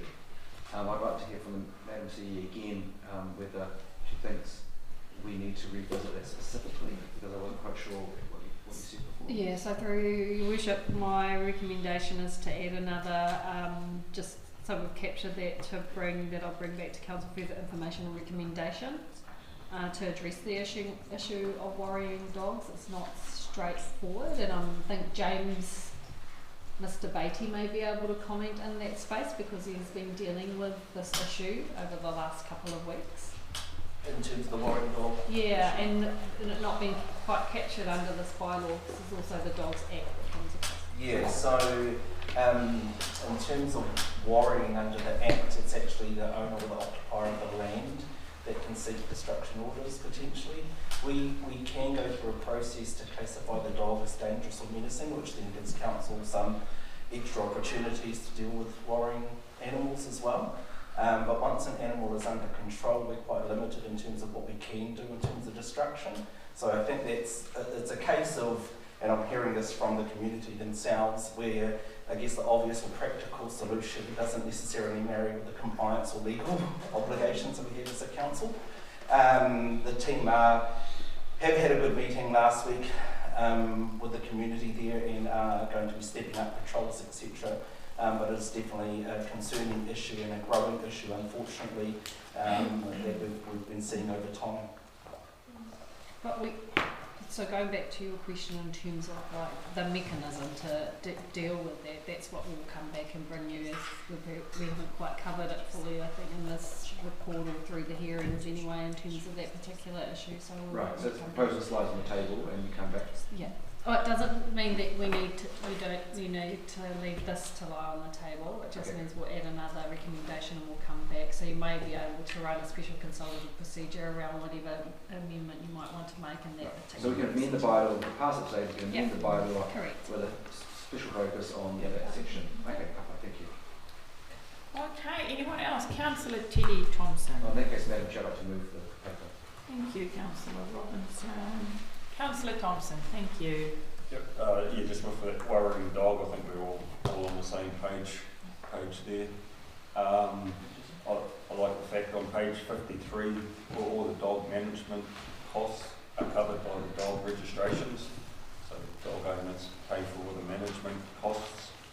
In terms of the 8 recommendations, I agree with the last 6, 3, 4, 5, 6, 7 and 8. But yeah, I personally object to the first and second recommendations. The first one being dogs on a leash in all public places. I get why I'll actually get a bit of a munch and a few stitches myself from a dog, so I get the reasoning behind it, but it's sort of like, I know with my dog, I take him for a run behind the bike, so I go for a bike ride and he runs behind the bike. That's how I exercise my dog, and I can also take him to the beach. It's sort of like punishing everyone for the bad roaming dogs in my eyes. And similar with Kaiti Beach, it's off leash between 6 and 7 in the morning, but apart from that it's on leash all the time, and I doubt if a dog on leash is eating penguins. So I think we've already got the mechanisms there, but they're not being enforced now, so it's like again, it's probably a roaming dog that's killing. I think they mentioned there's 3 penguins killed, which you shouldn't have any penguins killed, but I'd suggest it's not these responsible dog owners, and they're the ones getting punished for these bad dogs. So I'd like to go through these options and have a vote on each one, each one of these 8 options, and treat them, instead of doing the whole lot at once, treat them as separate recommendations. Yeah, like I say, I agree to the last 6 and not the first 2. All good, we will vote on them separately. Councillor Gregory. Thank you. I acknowledge Larry and Teddy there with the dog. I want to talk about the dogs on Kaiti Beach. The reason why it came up as a proposal was because Doc did post-mortems on the blue penguins, and 3 of them were found to have been killed by dogs. I just want to remind us that wildlife that's where they live, and we as humans can go anywhere, but that's their home, and I am in support of banning dogs from Kaiti Beach for that reason. One submitter, Jamie Quirk from DOC, said something which I'd just like to share with you. The council's in charge of several thousand kilometres of beaches up the coast, and all they're asking is for 2 kilometres to be banned for dogs, and I don't think that's a big ask when there's actual proof that dogs are harming wildlife. That's me, thank you. Thank you for that. Anyone else who wants to speak? No? Everyone spoke? Councillor Cranston. Yeah, it's just a follow-up to the question. Ms. Thatcher-Swan mentioned that there was a kind of about a 3,000 limit on. I just wondered how that's used. Could, like when you were looking at worrying dogs and you knew that there'd been sheep killed off, could you look at that fine, go to the upper level with the option to reimburse the stock loss within that fine, rather than any other mechanism for trying to reimburse the farmer that's lost the stock? Is that an option? Are you able to do that anyway? I would have to, through your worship, look into that. I don't know. Okay, Do we determine the extent of the fine, how much it is? There's a maximum limit of 3,000. Yeah, but with that, we wouldn't always be naturally the limit though, would it? Just to clarify, some of the offence fines are prescribed in the Act with a specific amount, and then some we do have some discretion over. Okay. So it's a bit mixed. Yeah, good. Good to be able to. So I do want to touch on what Councillor Thompson said earlier about us making rules and sometimes that have unintended consequences. So whenever I think of a bylaw or any law that we do as a council, it's maybe over the years that I have taken this approach where when we look at a law, usually when we make something, it suits 80% of people. It fits 80% of the population. 10% of the population there might be, or not population, but 10% of people that use that service, there might be some unintended consequences that are just part of life. And 10% of people might abuse the loophole. So so Councillor Thompson, it is true that we do make bylaws to try and serve the vast amount or the bigger part of our community, but sometimes there are some consequences in there that you can't avoid, or some people that might use loopholes in there. So I just want to acknowledge what you said. It is sometimes that we do make laws, and it is the people, the good citizens who do look after their pets that sometimes feel like they are paying the price for a small group of people that are abusing the law or maybe using loopholes. So I also come from that, but it is our job to try and create a piece of legislation which serves our community as best as possible. And I know that staff have been working really hard for a long time. So I do know we have a mover for this paper. I will take the recommendation separately. Or do I have a seconder? I'll second. Councillor Gregory. Any last comments? I just have one question quickly about Kaiti Beach. And knowing that we need to protect the penguins. The scientists say the whole beach has to be no dogs, or is it? Does the scientists say that the penguins mostly live at one side of the beach? Like, is there a way to put up very clear signs that say no dogs past this point? Is there any way to do that? Because dogs can't breathe very well. No. Tiny. Oh, he's a cheeky man. But so is there any way to just be like absolutely no dogs beyond this point under no circumstances, and then is there a way to have some sort of give and take, knowing that there are people who don't control their dogs? Hopefully we can find them. It is possible you could reduce the restricted area if you chose to be more at the side of the beach where you believe the penguins habitat. But the recommendation and the request from DOC was for the entirety of the beach based on their knowledge of the colony. Can I ask the chair of the hearings committee about submissions in regards to Kaiti Beach? So there were strong views on it. There were some very strong submitters saying they love to run their dogs here. But the fact was that DOC clearly said the penguins don't just nest at one end. They nest all along. And given it's only 2 Ks, it's either all or nothing. If you say, yes, we can be there, well, then you really go to a situation where we can't be enforcing all the time because a dog actually ran down there, and if it kills a korora,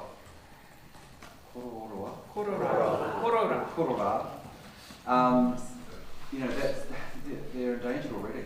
And so the process was, well, okay, you could drive to Waikano Beach and walk your dog, you could drive to Midway Beach and walk your dog, you could drive to Wainui and walk your dog. It's not that far from the drive to Kaiti Beach, and it's only 2 kp. I mean, look, personally, I love Kaiti Beach for running the dog. It's an amazing spot, but as Larry said, as a bird sanctuary, it's actually a real gem. And we made it dog proof. We don't know what amazing service we'll be doing for indigenous species. And I think that's the point Doc really made, was that they've got the right to be here over people's right to walk a dog. Thank you, Councillor. Hi. Right of reply, Councillor. I'm not a right of reply to it. I moved it. Yeah, Oh, you moved maybe it. against second, but I am so breaking my own rules now. We need to wrap it up. 20 seconds. Okay, now look, yeah, I would, you know, I know Kaiti Beach probably better than most, and only new information. New information, yeah. If it was, you know, to me, it would be obvious that you had from the yacht club back that could be banned, and you'd be able to enforce that. You know, trying to enforce a total ban of Kaiti Beach, I would feel so sorry for our animal control officers because it'll be near impossible to police. You know, it would be, you can't police the current bylaw, for goodness sake, which is all dogs on lead. So that's not being policed or enforced. So how could you enforce a total ban of Kaiti Beach? You know, if you're going to do something, if you do it from the yacht club back to the port company, that, you know, I think people, because most people walk the other end with their dogs anyway, they don't walk up that other end because they know that it's kororo there. So people have, you know, respected that already with their what they do with their dogs and walking. So most people walk down from the Kaiti Beach to the eastern end of the beach and back again. So that's what they do now. So if you enforce that, that would be workable. But I don't think you're going to be workable to total ban of dogs off Kaiti Beach. That would be very hard to police, I would imagine. 30 seconds. I'd like to move an amendment. There's an investigation into having a section of Kaiti Beach to have dogs on leash and allowed, and that signage be put up in other areas of the beach, educating the public on the wildlife. So I'm just going to interrupt you there because there's no recommendation in regards to Kaiti Beach in front of us. You can't move an amendment. Amendment so to the total? No. No? So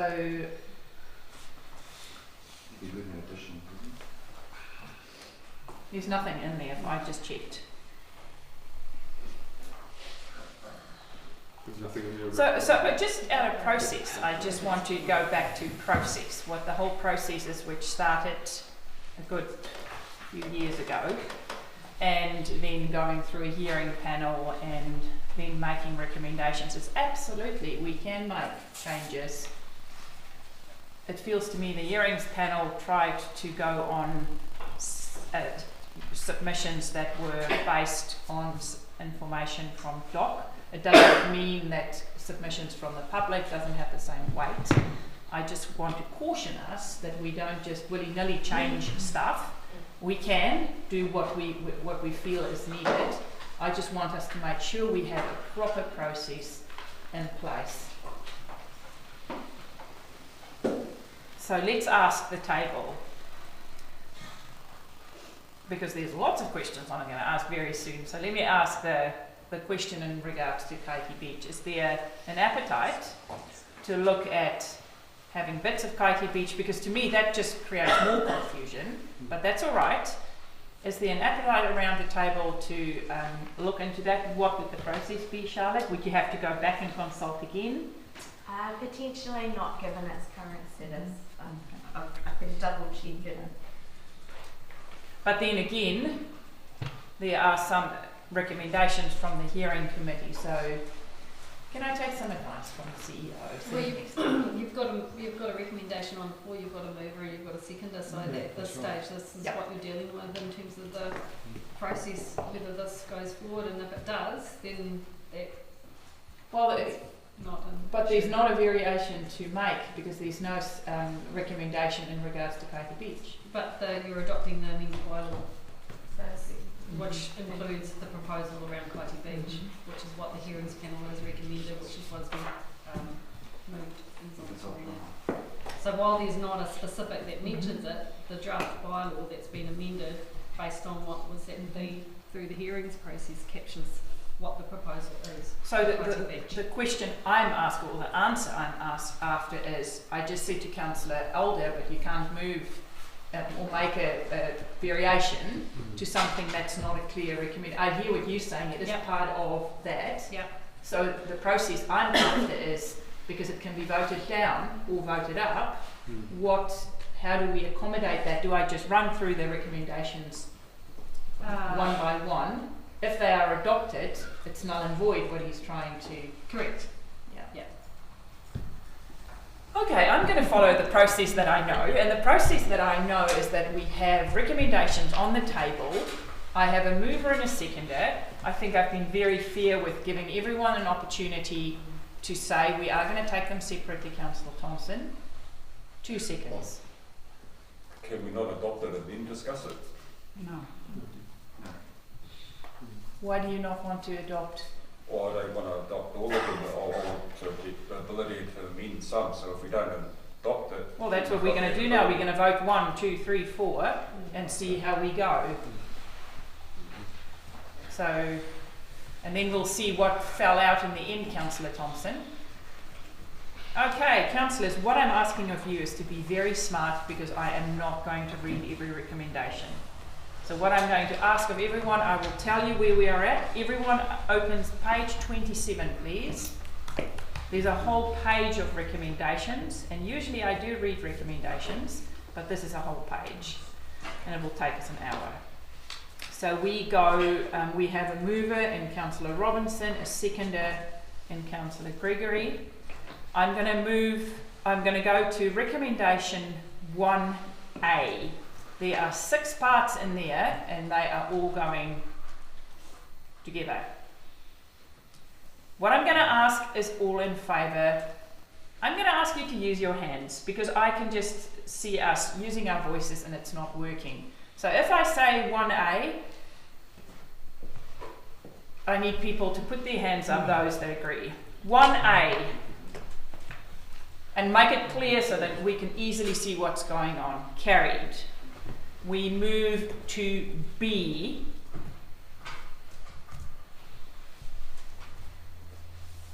Carried. We move to C. Everyone, am I too fast? It's just about the, you want me to read it. Reticulated boundary services. I'll give you yep. D is include Wairere and Titirangi.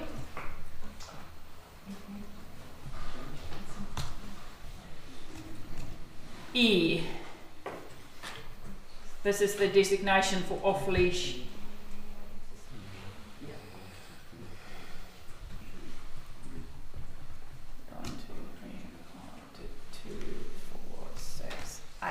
Carried.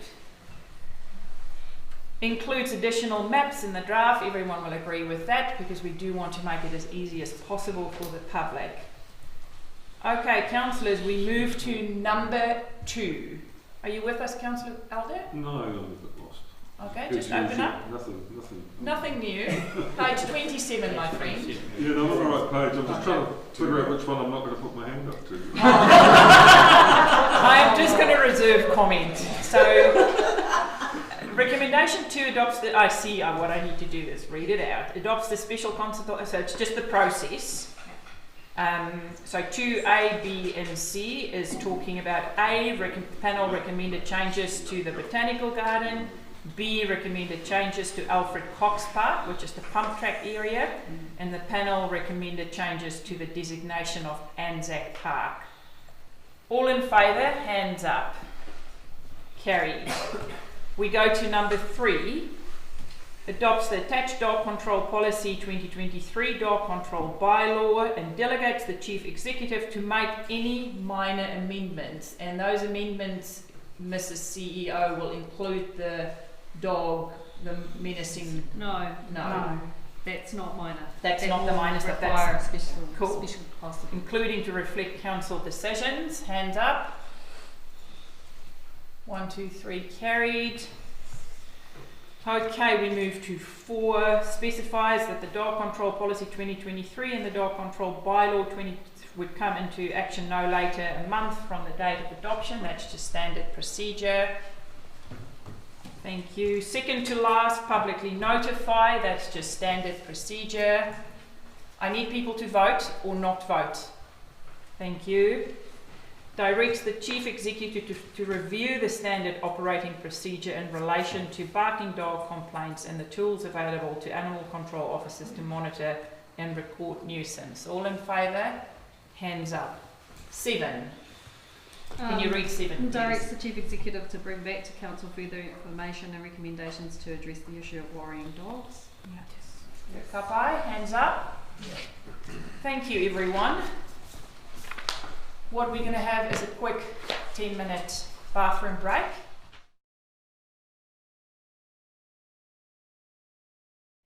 This is a chicken throat. Yeah, the chicken's my friend. This is pretty dear to my heart. We've got 12 chickens. So let's find my page.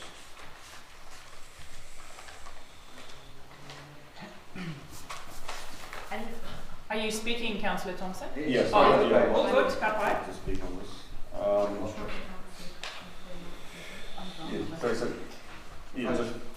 Just a bit on chickens. So chickens live for 5 to 10 years. They lay the most. So after 18 weeks, 4.5 months, they start laying eggs, and they lay the most eggs in the first year, second year, third year, and then after 3 years, they don't actually lay many eggs. So yeah, they have a given quota of eggs they're going to lay. You can't increase that. That's just their breed and genetics. So they, with the egg places, after 3 years, they generally get rid of their chickens because they don't produce as many eggs. But it's pretty hard to tell a family that Freckles has to Freckles, giving them names now. So our chickens all got names from the kids, but it's a bit hard to tell the kids Freckles is he's only producing 1 egg every 2 weeks now. He's got to go. I will keep him because he's a miracle chicken. The man chickens that you're talking about. So you can't really do that with kids. So that and how many eggs the chickens lay depends on breed, genetics, age I've just mentioned, season. So over winter you'll get a period where the chickens don't lay any eggs, and they also come on and off laying, or also stress, protein intake. So it's not like a chicken will lay 2 eggs a week, might lay 7 eggs 1 week and none the next, so they fluctuate. The quality of your eggs, your home raised eggs, are way better than the supermarkets. So point of order, Madam Chair, does the member have a question? Well, he doesn't need to ask a question. We're debating stuff. I'm just giving there might be a time limit coming up soon, but it is all good.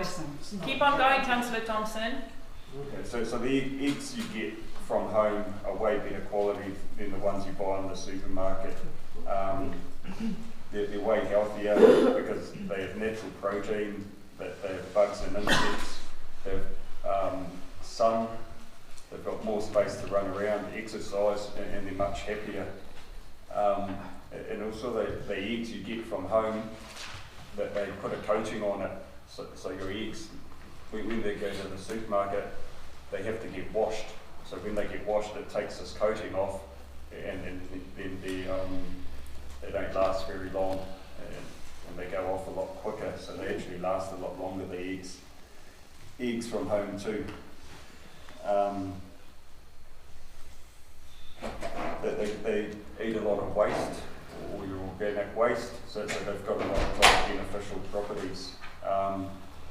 In terms of how much space they should have, it's recommended a free-range chicken has 1 metre squared per chicken. So if you've got 12 chickens, that's 12 square metres.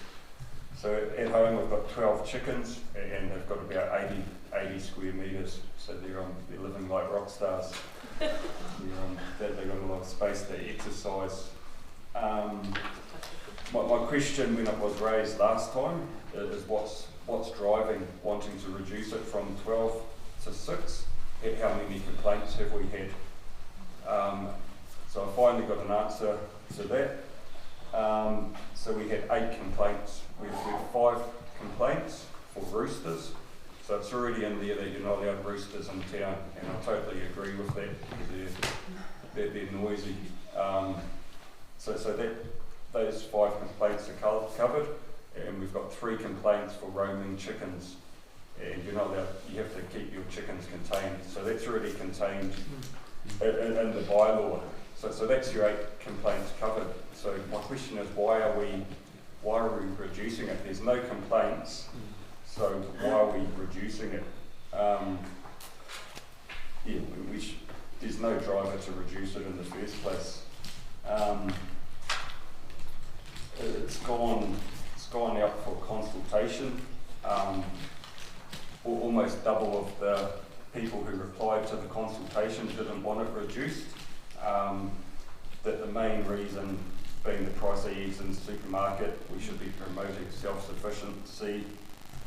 And yes, sort of what rights the council got if they're doing that. Chickens don't make a noise. Someone living right next to our chickens for 3 weeks, he didn't even know we had chickens. So yeah, I totally get roosters, but yeah, chickens aren't noisy animals. You don't even know they're there, and they do a lot of good for the environment. I'll just read out a couple of our submissions. I believe it is unfair to reduce the number of poultry allowed. Considering the current cost of eggs and inflation, it is unfair to have people who are trying to maintain some level of self-sufficiency through the keeping of chickens to be put in a position to have to buy from the supermarket. Thank you for that, Councillor. So 6 chickens may feed a family of 4 when you have young chickens and it's summer, but it certainly won't as they age. 12 is a better number to cater for succession chickens, molting periods, and in the cold weather when they lay less. So yeah, basically 6 chickens might be right for a small family, but it's not enough for a larger family. And there's loads of submissions, doubles the submissions that want it reduced. Thank you for that, Councillor. So the purpose of the bylaw was around nuisance, so the idea behind reducing to 6 rather than 12 is around I guess potential enforcement options when we do get complaints. In terms of 6, you can have more than 6 if you apply for the permit. So it's not saying you can only have 6 and that's it. So there is the option for the 12. Is it a free permit? So yeah, so and part of that would be looking at and assessing the potential nuisance to the neighbours, which is behind the purpose of the bylaw. Supplementary, Councillor. Yes, so on the permit, in our findings and performance report, it does mention the permit for the chickens, and it's $106 per year to get that permit. But yeah, my thing is that you shouldn't have to get that permit anyway. There's 0 complaints for nuisance. So you're trying to get rid of something that's not even there. I need to double check, but normally when we do a permit like that, it would be a one-off, not a per year. It says per year in the findings. Councillor Elder Telfer Wharehina Gregory. Thank you. I totally disagree with the poultry keeping aspect of this. Adding to Teddy's long list, I'd like to add, comment that this shows total misunderstanding of the concept of owning chickens. For their food supplement, taking care of organic matter, which put in the dump creates methane, controlling cockroaches, and believe it or not, flies. If you have chickens stretching through your grass mowings, you'll cut down on house flies dramatically. The worst aspect of this thing before us, in my mind, is that it is so undemocratic in that the submissions for it have been ignored and that the reason for change has been trumped up. That's all I'll say. Thank you. Councillor Telfer, thank you. Yeah, I'll just unbundle mine all into one. Basically, look, the bees side of it to me is straightforward. We need bees. So if you don't want to have any bees within the town boundary, the reticulated boundary, come on, it's a natural thing, so let's live with that. That's a no-brainer. The chicken side, look, I totally agree. I can't see any reason why we're even having this conversation. We talk about staff being overloaded with work, and it comes up regularly. This is a classic example. Having to to get a permit to have extra chickens, it's just creating work that I don't see any point in having. If someone was going to have, you know, put a number on it, 100 chicken, where it becomes a commercial entity, that's logical. You would need a permit for that. But just so I don't agree. I totally with Teddy. I don't agree. I can't see any reason why there was no complaints. This is a classic example of the policy we have already got just needs to be implemented. If there's a complaint for roosters, implement it. There's a complaint for wandering chooks, implement the policy we've already got. I don't see why we need to be changing the policy at all. And we should be looking at this, the whole thing is reducing non-necessary work for staff, and this is a classic example of one that is. We're going to go short through this changing all this stuff when we don't actually need to. So thanks. Thank you. You need to remember what I said. Wharehinga, Gregory, Harata, Pahuruhuriwai. There we go. Thank you very much, Your Worship. Yeah, I don't agree with reducing the number of chickens. I mean, just from a practical perspective, we're going through this whole big economic process at the moment in China. We're trying to be smart and do the things at the moment in order to be able to support themselves. You know, like I don't agree with reducing the numbers. Actually, there's whānau that have that have approached me saying that they don't agree with this. And there are even more. There are other whānau that we know that are sitting around this table that are actually looking at wanting to get more chickens. I don't own chickens myself, but this is the kōrero that I'm hearing from our community in regards to how much of a struggle it is right now, and also that actually they're wanting to get more in order to be able to help support them moving forward. So I don't agree with that. I won't be voting for that when it comes to our recommendations. And if it means voting down the entire recommendations, then I will do that too. So I would like to urge us to include that movement, make it a movement in regards to numbers there as well. The other thing that I also have concerns about in our bylaw is under number 7 on page 129, is controls to stop feral or stray animals becoming a nuisance, which I agree with. But the mechanism there is that we're telling our community that they can't provide food, shelter or comfort to an animal that's not theirs. So we're basically, we're telling people, we're telling humans to not be humans. You know, like that's what the practical message is that we're sending out there. Obviously we don't want to encourage hundreds of cats becoming a nuisance in kind of one concentrated area. But the issue I have with this part of the bylaw is that nuisance is very subjective. You know, well, what could be a nuisance to one neighbour, maybe one stray cat. So it's really difficult to for me to rationalise a queer giving a kai to another cat that's not theirs, while also giving a kai and actually banning that in our bylaw, if a person that sees them do that considers that a nuisance. So I've concerns in regards to that. Also, also under the related information part, one of our suggested solutions is for that person to remove the animal themselves. Of course, we're going to be trying to call SPCA, etc., and things like that. But I think if this is the thing that we want to do, then we should be providing that service underneath that framework, underneath this framework. I think that this is one of those things that should be guiding the future work that we do. Because so often we'll create these rules, but then we'll also go, actually we don't have enough staff, and we don't have enough this, and we don't have enough that, we don't have enough resources, it's expensive for the ratepayers. Well, if this is the thing that we want to do, we also need to be putting our foot forward, I feel, and operationalising this stuff. I know that there's a recommendation in our paper saying that we'll come back in regards to cat strategy or something like that, for lack of being able to pull up the recommendations. In regards to cats there. So I wanted to flag my concern in regards to that part of the bylaw as well. So that's where I stand in regards to this, in regards to whether or not I'll be passing these recommendations. Kia ora tātou. Okay. On chickens too. I have also got chickens. I've got 6 chickens. We get 5 or 6 eggs a day, and it hasn't really slowed down over winter.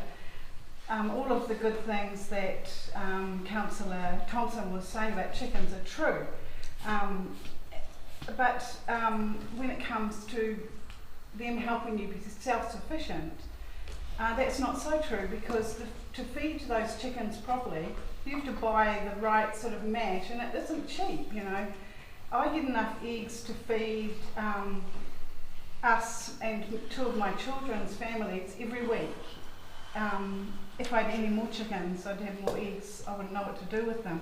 But it's not a cheap thing. It's not something that's saving money. It means that I know what my chickens are eating, so I know the eggs are good. I had a look online this morning around several councils just to see where we sit with this. Most councils have a limit of 6, which then gives council officers a point when there is a problem to work with. 12 is a lot of chickens, and I think that by having 6, and then you can have as many as you like if you get a permit, that gives some leeway so that council officers can have a look at the section, at what the nuisance might be. I have seen some horrendous chicken homes since the egg shortage in Gisborne, that people decided to get chickens, and they've got their chickens in really not satisfactory conditions. So I do support this chicken part of the bylaw. Thank you, Councillor Gregory. Councillor Parata, and then Councillor Pahuruhuriwai. Thank you. Since we're all making declarations, I do not own chickens. But I do have some questions for the people that do have chickens. Are they stink? Yes. Like, do they make smell? Yes. Like a stink smell? Oh, Teddy's saying no. Teddy's saying no. Am I allowed to ask questions to other councillors? No. Not really, but Phil. Okay, so that's my main thing. Like, do they smell? Like, are they stink? Do they attract other vermin? I'm specifically thinking rats. But they eat mice. But they, obviously? They eat mice. Right. So those are kind of the main things, and there's been no complaints about those things as of yet, and so I think it's probably preemptive, and like, I'm sort of side with the other councillors in that I think it's probably unnecessary to determine. However, is there any part in the bylaw that just says if you're animal hoarding, we'll take them all, like, you know, is there that level? Because I think if you've got 12 and you've got the space and they're comfortable and nobody's complaining, it just seems like it's unnecessary.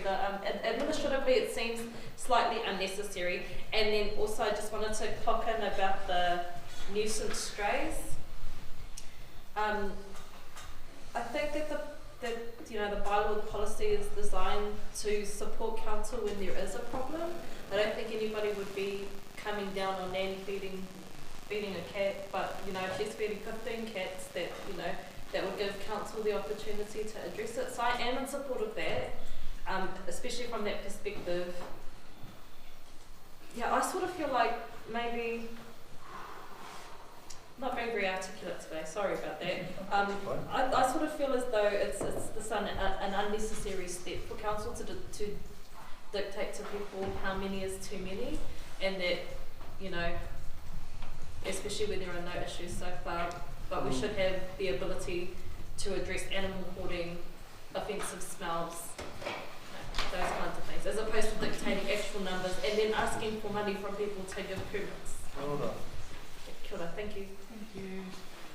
Councillor Pahuruhuriwai, we're getting to you. We're nearly at lunchtime. We'll break in 5 minutes. Thank you, Worship, and I know the cooks will be we are ready these for people us. get in here and quite. I support what Councillor Councillor Teddy. Councillor Teddy. We're all a little bit loose today. And I learnt a lot in that little session that you gave Teddy about facts about chickens, and I don't yet have chickens, but I do want some. So I support what you're saying. But in regards to other parts of the bylaw, I was wondering about on page 130 it has beekeeping and it has pigs, and it mentions rural. It talks about pigs in a rural situation, but it doesn't talk about chooks or bee or other animals, chooks or pigs or bees. It doesn't talk about bees or chooks in a rural setting. So there's just some inconsistency there in the bylaw. If we're going to talk rural for pigs, then we might as well cover the whole gamut, or not, or have a separate part that talks about rural animal care. In regards to the chickens, if it's about animal welfare, that should be the concern. If the chickens are not being looked after, whether that's 6 chickens or 12 chickens, it's about the care of the animal, and at that point we should be maybe getting involved. But up until then, people who are doing, caring for the animals, whether it's pigs, bees, chickens or anything else, should be able to just do that. I also just had a question to finish off with, page 121, and I put it in an email to councillors, just the word ngaro huru huru. For native bees. That's what Councillor Tupara told us at the hearing. Ngaro huru huru. It is on, if you Google it, it is the word that Manati Whenua and other government departments use for native bees. But in the tairāwhiti, I don't think ngaro huru huru is the appropriate word for native bees. We would probably, and I'm looking at Rangi and others in the room who understand te reo Māori, he pī Māori. Ka mea tonu hoki ko te rango Māori. Te rango Māori? Mātou ko te rango, ko ētahi ko te ngaro. Rango? So in our dialect, it's actually rango, and P is a transliteration. Yes. But the actual tairāwhiti, I'll say Ngāti Porou word is rango. So a rango Māori, but not a ngaro huru huru. And the reason is ngaro means to be lost and huru huru means pubic hair. Well, let's not use that.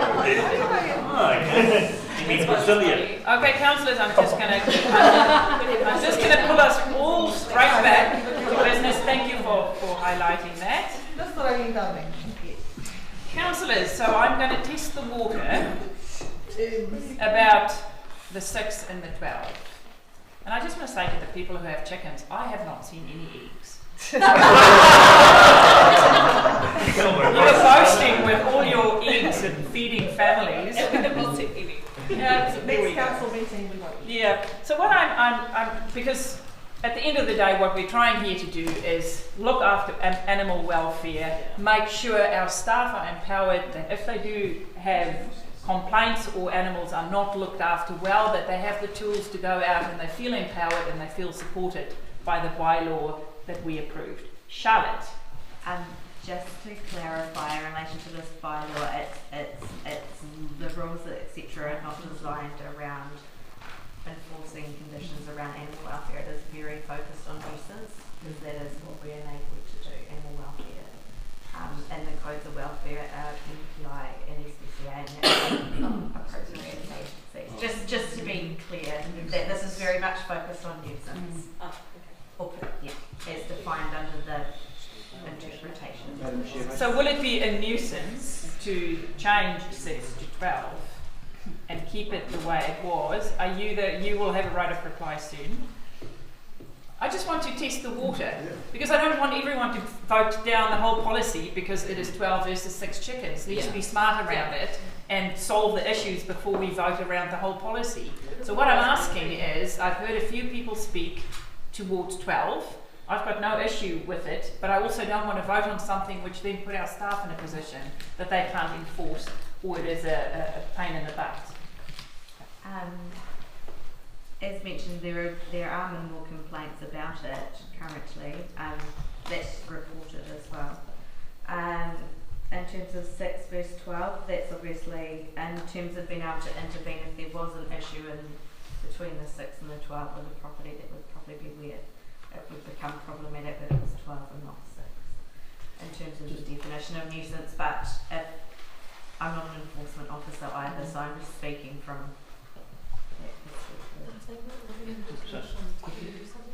Tina, 1 second. Go. Yeah. On for 12. Okay, great. Yeah, on for 12. Just for clarity of decision, my decision would be made easier if I knew the permit was annual or longer than annual. Well, Councillor Thompson stated that in the schedule it's $106 annually. I did say that normally with those types of permits that it would be at the time that you apply for the permit rather than having to repay every year, but I wasn't involved in that particular case. But it's also the process. Okay, I'm now going to wrap this up. Go for a right of reply. I just want to say that 12 chickens is a flock of a lot.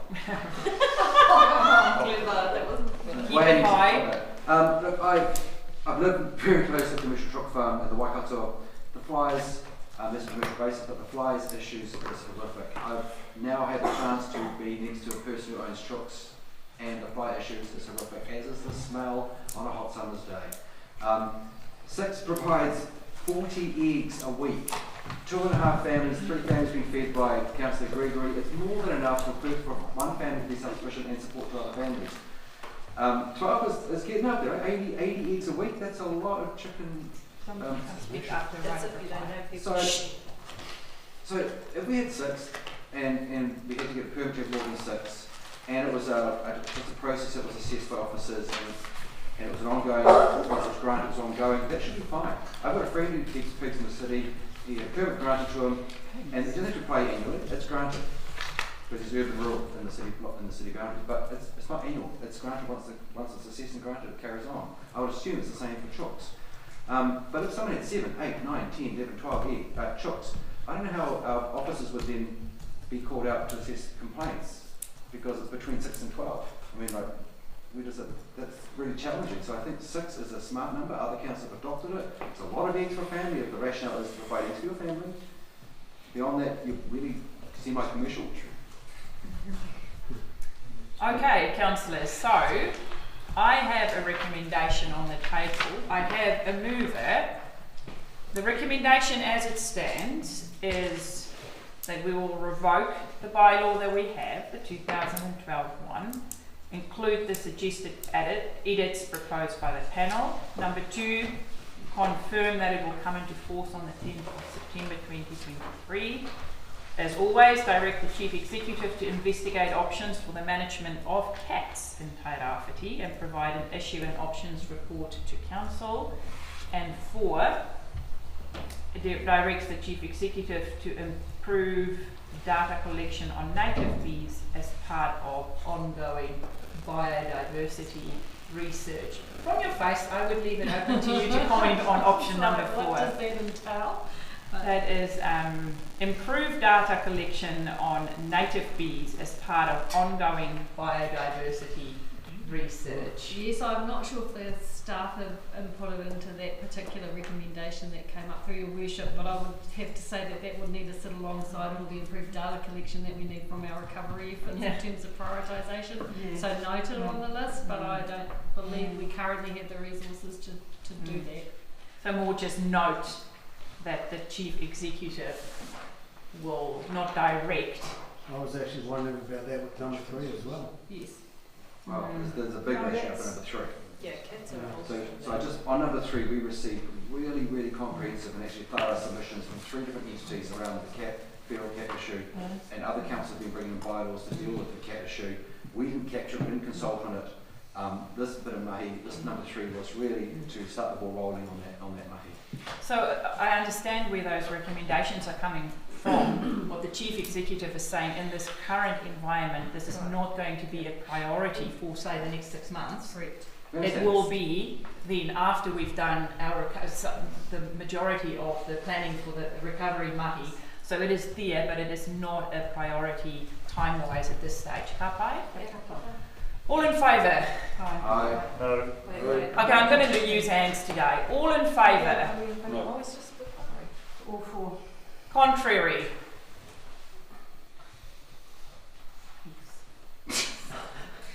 Okay, lost. I will move 12, because this is going to, you should have listened to me earlier, people, when I said about the 12. Yep. Move that we go to page 140, which states 6 heads, and we change it to 12 heads. Second. And then we move back to page 180, moved by the Mayor, seconded by the Deputy Mayor. All in favour? Aye. Hands up, people. 2, 4, 6, 8. Carried. Lunchtime. Tracy, I do apologise, it's going on much longer. After lunch, we move to the lease. Thank you.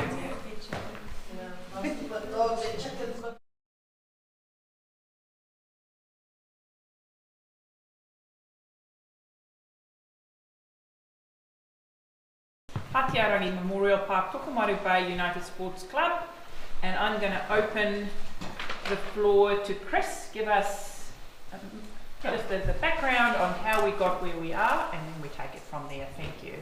Okay, great. So council would have signed off an intention to grant a lease in September last year. So that was a decision to grant a lease, a reissue of the lease to the Tokomaru United Sports Club for their existing club room facilities at Tokomaru Bay. That building, that lease had been in place since 1981, initially granted by Lease and Survey, so the predecessor of the District Council. The land came into council management in 1992. So we publicly notified the intention to grant. We received 14 submissions, 10 supporting the grant of the intention to lease and 4 opposite. A hearing was held, and I've provided you a paper there in the hearing committee describing the hearing process and who was there for that hearing. So the paper before you now is what we call the deliberation report of the hearing panel. So this is the hearing panel who have made full consideration of all submissions received as they are required to do under the Reserves Act, and their recommendation to you as council in terms of making a decision.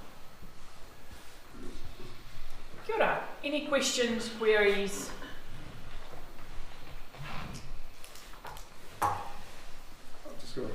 Okay, let's just go. Councillor Pahuru Huriwa is first, Councillor Wharehinga, and then Councillor Foster. Thank you. Thank you for that. E ngami kia koe Tracy, kei konei koe hei kanohi, mo tō whānau i te ahiahi nei. I had a question as to reading with interest the papers. And I think, while we've done things and how we've done things in the past as council, we're in a time now for, how do we do things better? How do we create no further harm? How do we get into that space of, and we talk about it often, treaty partnership, and what does that look like? Just in regards to page 60, it had a passage there, gifting of the whenua was agreed to, done so by our tipuna with conditions to which our tipuna would be named kaitiaki. And I guess my question is around, I guess it's in the historical record somewhere, why didn't that happen? If that was the intention, how do we honour that? Even though, it was written back in the day, how do we honour that? How do we stop causing harm as a council? How do we redress that? I see things, often we write, there's often things like it's not within our jurisdiction, it's not within our power to do this or that, right? And it's all of those things that have oppressed our people for a very long time. So I know that in this council we've had lots of we have opportunity to talk things through and to relook at how we do things going forward. We don't have to repeat the pains of the past. How do we make sure that going into the future we aren't creating further harm to the people that are affected? That's my question. It probably doesn't have an answer right now, but I'd just like it noted so that at some time we actually do need to move past all of this. Yeah. Thank you for that. Next I have Councillor Wharehinga, Foster, Paraka. Thank you very much, Your Worship. There's a couple of partai that I wanted to ask. First, Tokomaru Rangi, te mihi, ko mihia, ani kia koe, Tracy. Thank you for your kōrero earlier on this morning. There was a point that Tracy had brought up in regards to our recommendations of a total term of 33 years. The paper says 11 years with 2 terms for right of renewal. As we know around this table, a recommendation that's made at one point in time, in 11 years' time, may be viewed as, no, that council said here, 33 years total, you know, all of that kind of stuff. And if I guess I kind of speak to the ngako of the kōrero this morning, it was around whānau who have a connection to that bit of whenua there being able to have a say in regards to the things that go on there, right? So I want to know if staff have a response in regards to that specific recommendation about that thing that was brought up by Tracy this morning. I also wanted to, and I understand that this is about Lease and going through a bylaw process in order to gain community feedback in regards to that specific part. But there's also another thing here, right? And that other thing is that whakapapa of the whenua, and I acknowledge that there was an email or something sent out to iwi, the 2 hapu groups, you know, that kind of thing. But from my perspective, our engagement and our obligation there needs to be deeper than that. And then we're able to already have in action kōrero that will have addressed mana whenua issues like what was shared this morning, already in training and in motion. I'm really concerned in regards to that part of the process of our decision making. That part's a really key part, because the decision we make now, like what was shared this morning, could further separate that same whānau group from that same bit of dirt in 33 years' time. You know, in 33 years' time, I'll be in my mid-70s, you know, I'll be knocking on 80. We're dealing with intergenerational kind of interruptions of connection to our whenua. I'm sure that there's a way that we could have done this in a meaningfully engaged way. So my first question is in regards to the wording of our recommendation around those leases. And 2, I understand that the second recommendation is around trying to sort out, I feel like that's maybe what the recommendation is about, trying to sort out what that future connectedness could be. But if you could, are you able to give me any reassurance in regards to our connection to our iwi, our hapu, our whānau groups that are connected into that space that inform this decision making? So in respect of the term, the 33-year term, 33 years is the maximum term that a lease can be granted under the Reserves Act, and that is the lease that has been sought by the applicant. And that is quite common for our land-only leases, so where we have any community groups or groups wanting to build buildings on council land, they seek as long as possible duration of time, so they have security of tenure, so they can manage everything that goes along with building ownership. The right of renewal aspect is not enshrined in the legislation. That becomes a contractual thing. So it is, it's a contractual thing that we put in leases and licences. In Gisborne District Council, it has always been common that it's been 11 years, then again another 11 years. So you have 11 years, then 2 further rights of renewal that bring it up to 33 years. There is room within the law or the statute or the contract to change the timing of rights of renewal. There's no reason we couldn't say you can have a licence for 5 years and then a right of renewal at 5 years. But a right of renewal isn't necessarily a reissue of the entire process. So because it's a contractual thing, a right of renewal is essentially if you comply with all the terms and conditions of your licence, and unless something has substantively changed, that council would put additional conditions on, your lease will continue to be renewed. So in my experience, and this is not to say it will always be this way, but in my experience, the ability to actually terminate leases at right of renewal, unless lessees have failed to meet the contractual obligations under that lease, are somewhat limited. Do you understand what I'm saying? Like what we haven't used that process for is, oh, now we've changed our mind about whether your activity is an appropriate use for the site or not. We have not in the past used right of renewals in that way. That's just, I'm not saying it will always be that way, but that in our current standard operating sort of approach is how those leases have been implemented. So, supplementary, Your Worship. So, in order to gain clarity, I guess, around this recommendation, should we be changing the terminology to reflect the 11 rather than the 33 years total?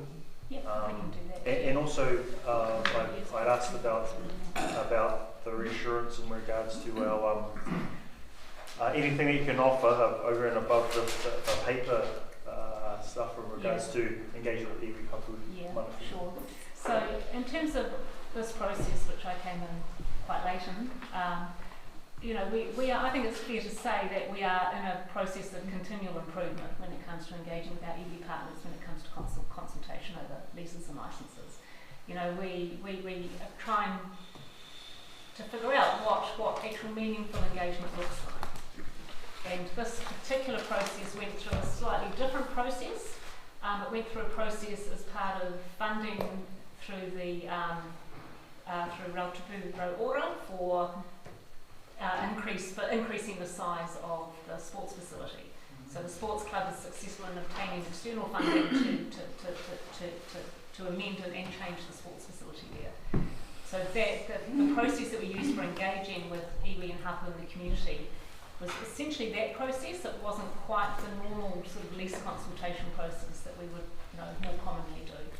So subsequent to that, later on in the process, I did go back and deliberately attempt to re-engage with affected hapu, and received some responses from some, but generally didn't get a lot of feedback at that point.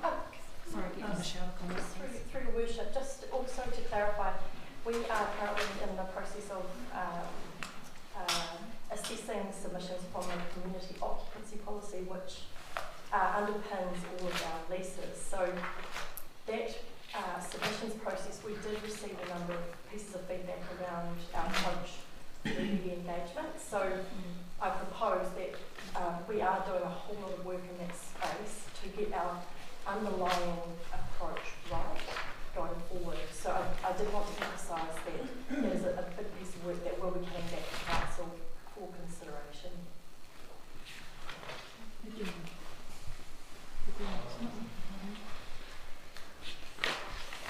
Councillor Foster and then Councillor Parata.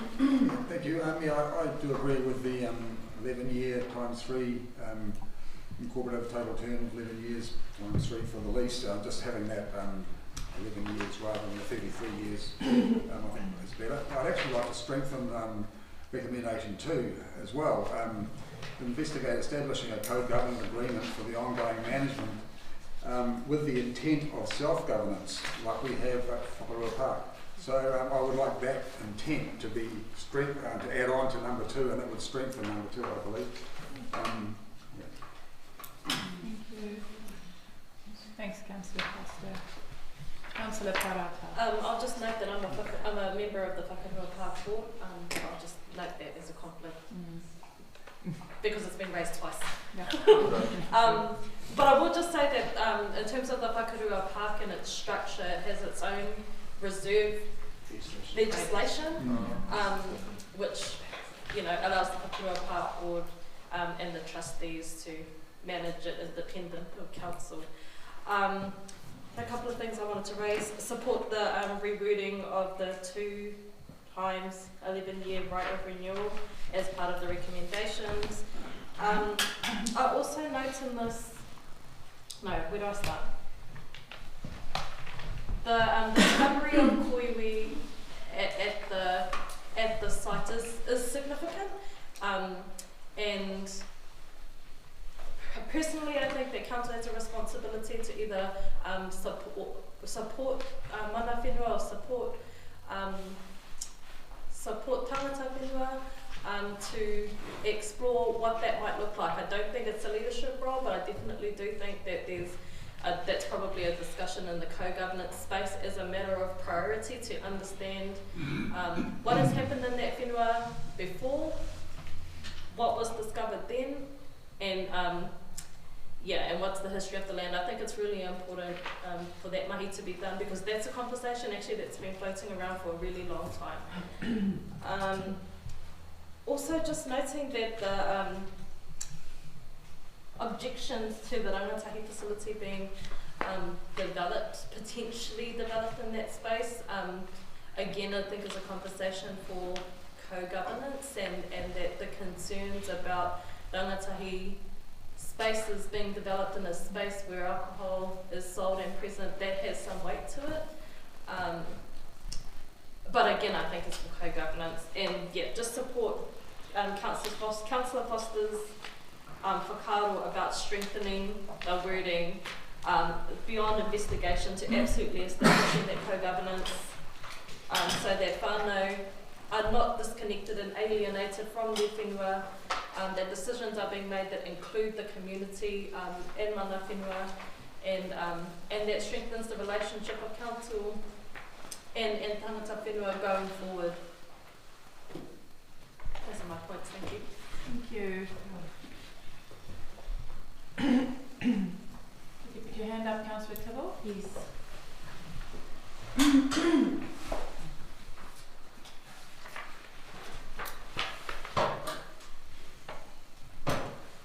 Kia ora tātou. Tēnā koe te whanaunga. Tēnā koe me nei kōrero Hatea Rangi. Can we please have a look at turning to page 151? I want to refer to the background to Tokomaru and Hatea Rangi Memorial Park. We have a limited history here, and it's of concern and adds into the aspect that Councillor Plata spoke to. It also piggybacks off the opening remarks of Councillor Wharehinga in relation to what I would call further alienation. I'm reminded of our first workshop that we had, and the word alienation had been spoken the day before about what that means to a particular councillor person, and then the day alienation became big was to have us told summarily by Dr. Jane Luton that the purpose that councils were created was to summarily move asset classes out of Māori hands directly into Pāinga settler hands. And I address that matter and I bring that issue and I place it before number one here. Now, the reason for doing that is to understand that as we heard the kōrero placed today by Mrs. Takarua, there is a concern for her whakapapa that further alienation will continue. That further alienation will be exacerbated by the term of 33 years if this lease is agreed to, summarily in the way that it was before we're making amendments. The point that Councillor Pāhuru brings to bear is the conscience, the due obligation of law and responsibility to do no further harm to that who has already had their asset summarily removed from their hands. Now, the space that is unanswered here between what sits from what Dr. Jane Luton told us about the start of why councils exist and the mana and the authority that we get to rule here today and make these decisions as elected members. The space between that original tenant and what pre-exists, number one, on page 151, is the space where we cannot definitively say, because it is not reported, as to whether or not the original owners of this block of land, when it went through alienation in the Māori Land Court, actually said they gifted it for the use of the people. And so that would mean that as consistent layers of new legislation have come in as a lien on top of the land, that the original premise of the gift was dishonoured. Now, no one in this room can qualify what is the truth in this matter.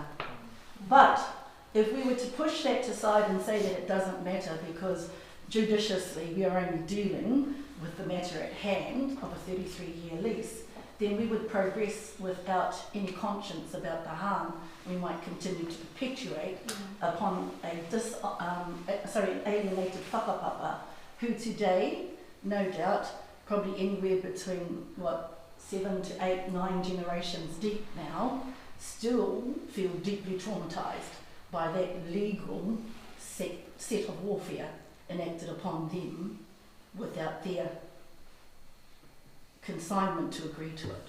Yes? As a Māori Ward councillor, I have to speak this way because these matters are the reason why Māori Ward councillors are present at council today. Because this is the voice that has not sat here prior to this time. And it's conscience voice, but it's more than that. It's an occupation voice. It's an occupation voice of 46 generations of belonging to this whenua that we get to rule over, called the Tairāwhiti, as elected councillors. I want to move on from there because I think I've made it quite clear that there is a gap in the research and the narrative has to be proper. Because we're getting good at putting narratives along the seashore there about who's who right along there at Waikanai. This is another narrative that needs correction. Otherwise, the assumption is the new lessor, who happens to be the Toko United Sports Club, becomes understood in its context as being perhaps number 9 or 10 owner of the certificate of lease over that particular property, and again denies the actual historical reference of how it gets to be a matter for us to consider today. Now, with that in mind, looking towards progress, looking back to the page 147, I would like the record to be set straight and that truth should be there because truth is able to be garnered from within the auspices of the law. And the law sits in the Māori Land Court records, whereupon which the land, parcel of land that this lease is sitting over, was first adjudicated to be alienated from Māori hands. So, like me, I'm an owner of property in Gisborne, and I am the 7th owner of the title of the parcel of land that I own currently as general land. So that means I can take it right back to Purchase and Roods when it was first consigned in survey as to how it came from that power to be to me. So this is discernible too in the space that sits before Hatea Rangi on page 151. Because to enter it like that is improper and not judicious. Coming back again to the recommendations, I would like to add in there that the due diligence of the proper historical referencing of how this land got to be the matter we are discerning today for deliberation of motion. That needs to be added there. I support number 2 as put forward by Councillor Foster. I see that as an excellent way forward. However, the matters of history still need to be corrected. And in terms of the lease itself, that proposition would still deny the truth. But what is yet to be considered is what place once confirming the matter of who were the original Māori land owners of the parcel of land that this lease is speaking to. When you can determine that in fact will give you clarity on who should be co-governing with you. because any other Māori is just having a guess about how they could be there if they in fact are not whakapapa direct to the original owners that that land was given to for the reason it was able to be alienated. So that's my part for today. Tēnā koe, Ms. Takarua, tēnā koutou, o tia te nui o ngā submissions, me ngā kōrero, kia koe te rangatira kai whakahaere o te bylaws, wāhanga, kei te mihi atu, and all the rest of the councillors who are in the bylaws who put together the quality of information that we have at hand. Tēnā koutou. Akāti kei rarawai. Just to clarify, I just want to make sure we capture what you said, Councillor Tibble. So, Chris, you might have taken notes, or someone might have written down the words of number 3. So the wording in number 1 is my understanding correct. Please correct me if I'm wrong. 11 years with the option of 2 terms of renewal. 11 plus 2, 11 new rights of renewal, which is what's reflected in the report. Yep. Yeah. And then what Councillor Foster said for number 2 is to establish, not to investigate. Yep. And number 3, Councillor Tibble, what did you say for? What was 3? The history. The history bit, yeah. That for this to be appropriate, the proper narrative must be understood about how it was alienated in order to confirm for co-governance purposes who are the original owner descendants today that would by that right be the appropriate co-governors. So 2 and 3 go hand in hand. Yeah. Yeah. I can't do one without the other. Everyone that wanted to speak had the opportunity. Councillor Robinson, thank you. Just want to seek some clarification from either CE or Chris. My understanding would be that if we grant the lease, that is not mutually exclusive to entering co-governance. In other words, the leasee is the club, the lessor is council, or whatever entity we change to, such as a co-governance agreement or co-governance body. Correct? Have to see there would be a way to achieve that. So the leases for the square within the block that's identified. So my understanding is so it's not so the co-governance would be over all of the Hatea, memorial domain. So it's entirely appropriate to do so. Okay, do I have a mover and a seconder? Moved by Councillor Parata, seconded by Councillor Foster. All in favour? Aye. Contrary? Carried. Thank you.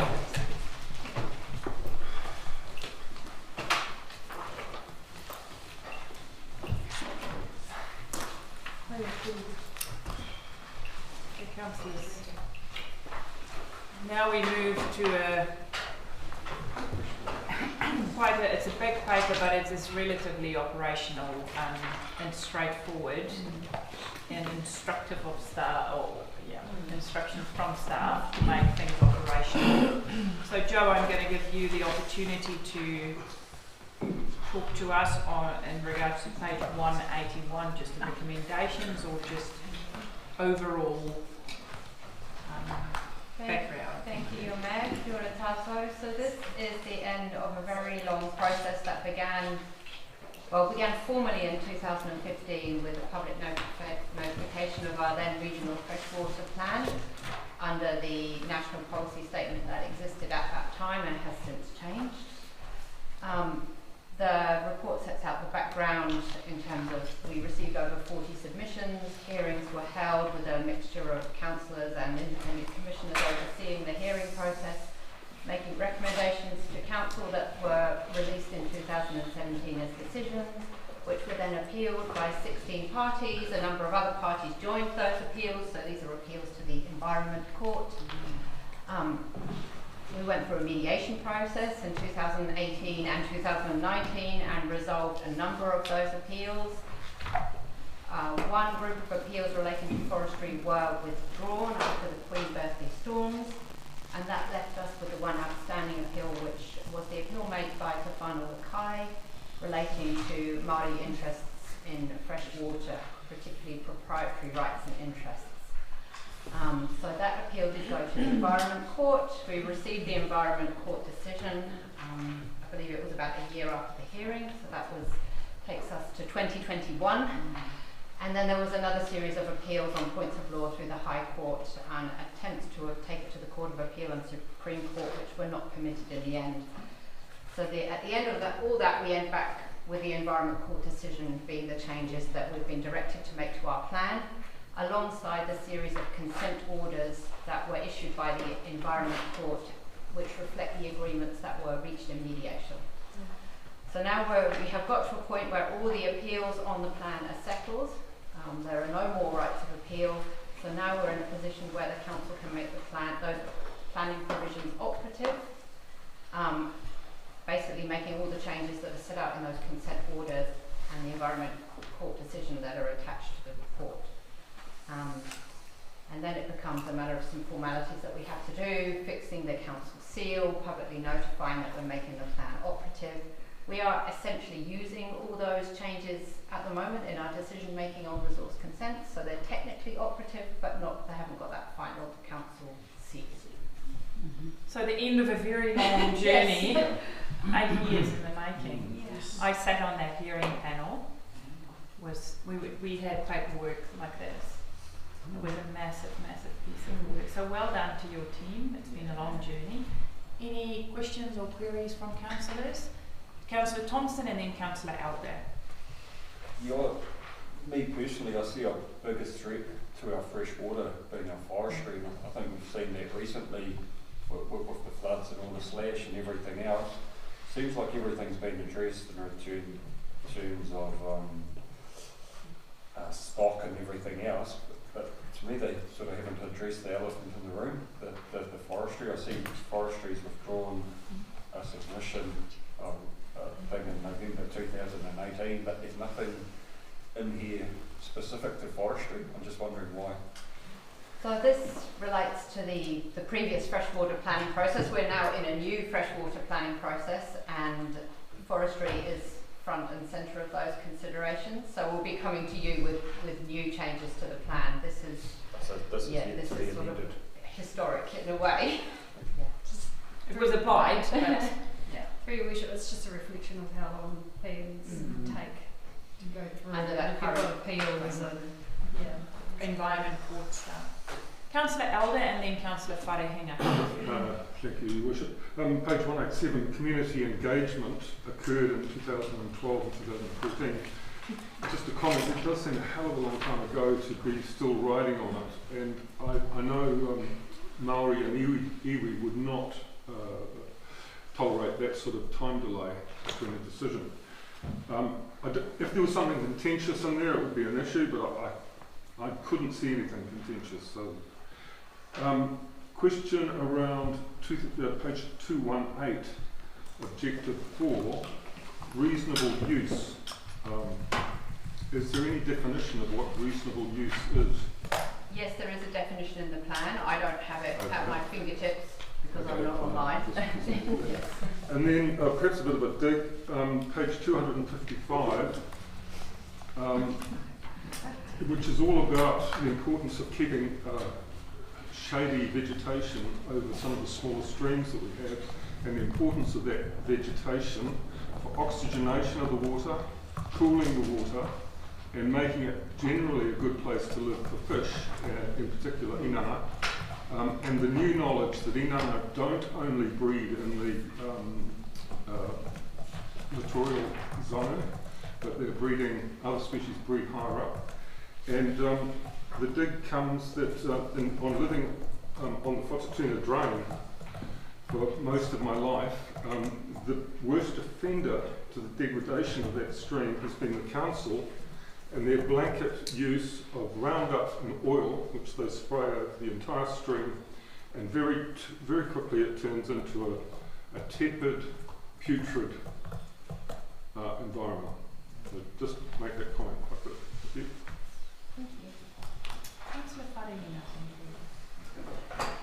Thank you very much, Your Worship. I do just really want to highlight for our kōrero, like Councillor Elder has said, community engagement for this process started in 2012. You know, that's how long these plans can take. You know, our plans take a really long time, and it's not just the parts of the creation of the plan, it's the community having the right to challenge us on every single part of that plan. So we want to engage everybody at the right time. It takes a long time to write the initial bit of the plan, and then there's lots of years between 2015, the first hearings, and 2023, now 8 years later, to finally being able to say yes to all of these things. All of the challenges to the plan have finished. I just want to mihi to staff, want to mihi to those former councillors, but I also kind of want to preempt us on what plan change looks like as a current set of councillors, as us as current councillors. The thing that we're consulting community about now, it's 8 years moving at our fastest speed, doing BAU, all of those kinds of things,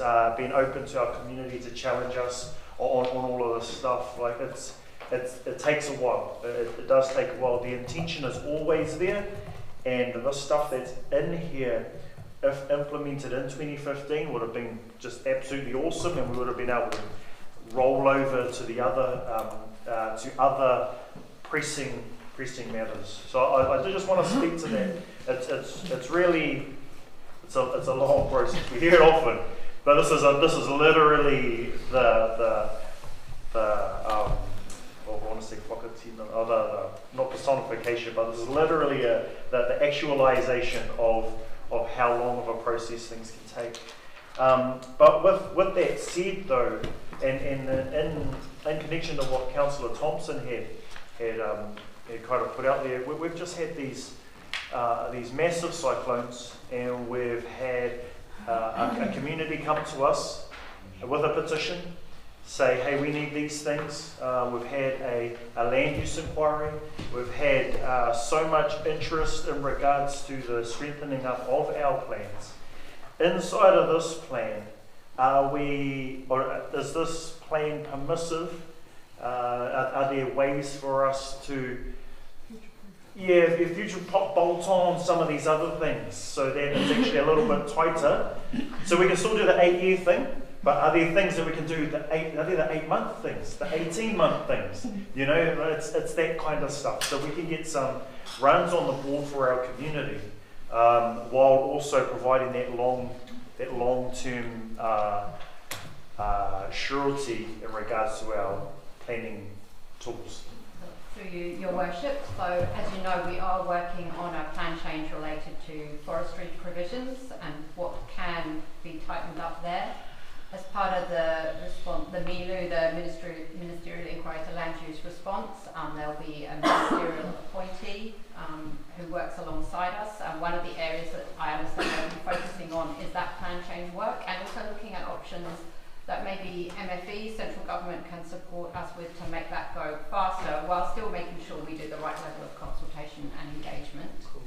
And then there are other pieces of work underway, not related to the plan making, but looking at our consent processing, for example, and how we take a truly risk-based approach to consenting, looking at forestry in the first instance, but it would apply to other activities too, and looking at the standard suite of conditions we draw on and making sure that they're adequate and seeing if there's any more we can do within those that's within the scope of the current legislation and plan.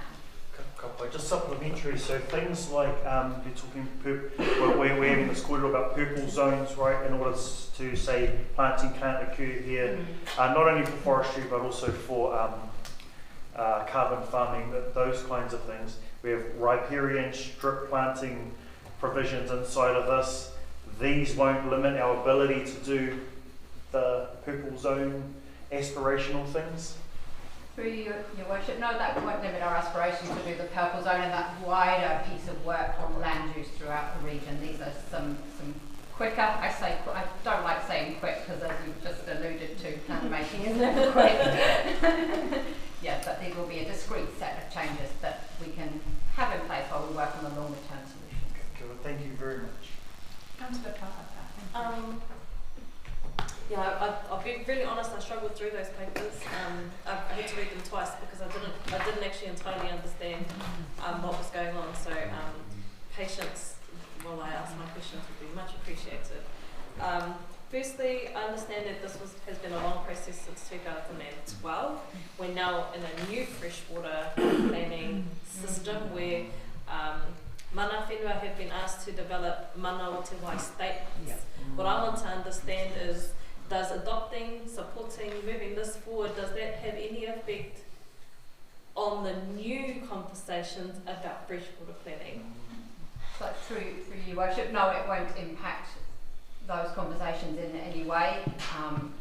We had to make this plan under the national policy statement that was in place at the time when we first began and notified the plan, which was back in 2015. Obviously that latest version of the MPS is 2020, so that's what we're working under now. Excellent. My second question has to do with, I suppose, us as council. So I understand that Te Whānau Ākai were unable to get their appeal to the Court of Appeals. Is that right? To the Court of Appeals. It went through various processes, got to the Court of Appeals, and I understand that. But in terms of what we know about Te Tairawhiti and what we know about their mana and their kaitiakitanga or their guardianship of their waters, all waters, not just fresh water, is this I'm not saying like legislatively we have to engage with them because law tells us to. Do we anyway acknowledge their rights to their kaitiakitanga of their wai and treat them as such, regardless of whether or not the government tells us we should? Yes. The question of law was whether we could say that they owned the water in a proprietary sense, so that's right. What the appeal was about. Thank you for clearing that up for me, I appreciate that. Okay, councillors. Councillor Pahuruhuriwai and then Councillor Tauwhara. Thank you, Your Worship. What the total for what Councillor Parata was saying, and also just on page 186 it refers to advisory groups. My experience on advisory groups, there's not a lot of mana in those advisory groups. Often people who are asked to be on advisory groups are terribly busy, and then we've got to make sure that we value the time that people give. If we're engaging them in advisory groups, that they have a vote, that the contribution that they're offering is acknowledged and respected and remunerated. And so I just wanted to make that point, if that's the way that we're going in this particular space, that there's more teeth to what would traditionally be known as an advisory group, because I find them to be quite insulting, really, in terms of the time and effort and mātauranga that tangata whenua, mana whenua bring, if there's no intention to take on board what's being said or shared, their time and expertise that they bring to the table in the mātauranga Māori space and as mana whenua. And on page 194 it refers to values and interests are reflected in the decision-making process. I just wondered whose values and whose interests are reflected in our decision-making processes, and just want us to be aware that in the Tūtio Waitangi space, in our partnership space, that those values and interests of mana whenua are as important as ours.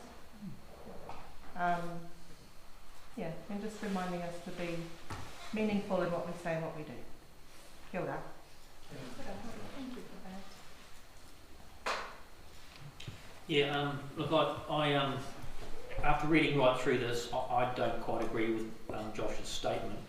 I saw this as the start of a process that we didn't have to start with, and more as a living, as a moving document, so that resource management reforms can feed into this, freshwater plans can catchment plans can feed into this, because if this has taken 8 years to get us here, and then we get told, oh, we're doing, renewing this or redoing it, then why do we even bother? Because we haven't used it up to now. So it needs to be locked and loaded, and it's make sure that we can easily feed whatever comes going forward into it, because we need to.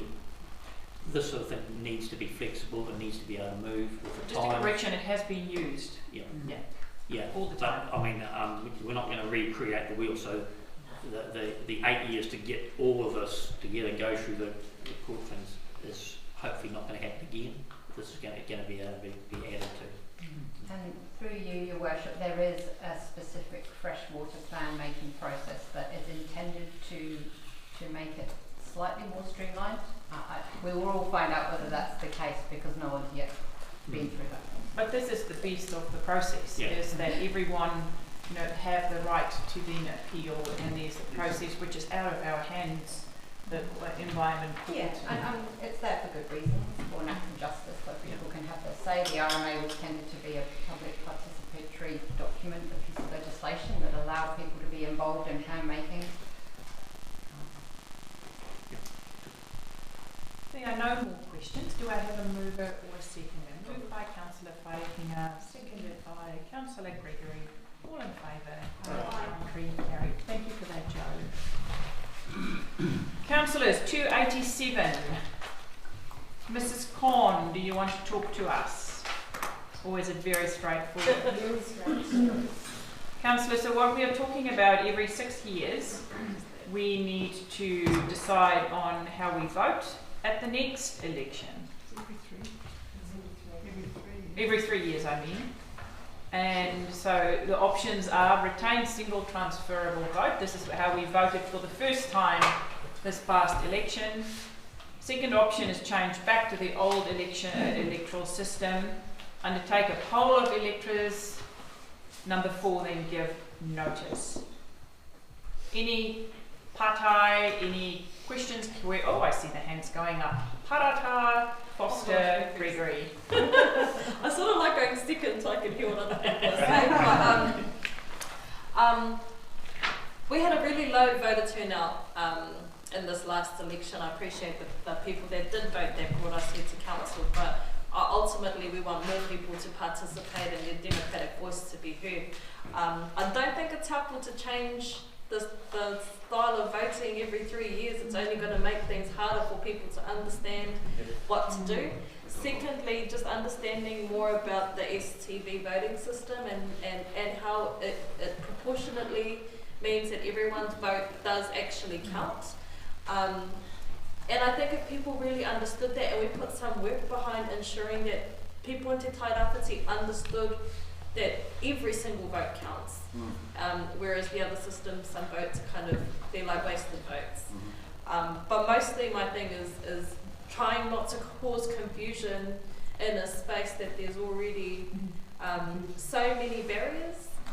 And thirdly, I absolutely don't support undertaking a poll of electors that will cost us $90,000 of our ratepayers' money. Thank you. Councillor Foster, Gregory. Yeah, thank you. I was a little bit dubious to start with when we did first vote in STV, but after the elections and after hearing how staff thought that the whole system was way more democratic, and that the whole system is also looking to be mandated possibly by local government New Zealand for all councils. I'd like to move 1A and 2. Thank you, Councillor Foster. Councillor Gregory and then Councillor Wharehinga. Just since Councillor Parata and Councillor Foster said everything I was going to say, I'll just second it. Good, second. That's a very good move. Councillor Wharehinga. Yeah, I just wanted to do what Councillor Parata had said in regards to the us changing our systems. Let's just keep this one the same for this time around for consistency for our community. Okay, speaking, Councillor Robinson. It does seem like we are going to keep the status quo, which I fully support. I actually want to just highlight the comment on page 295, which says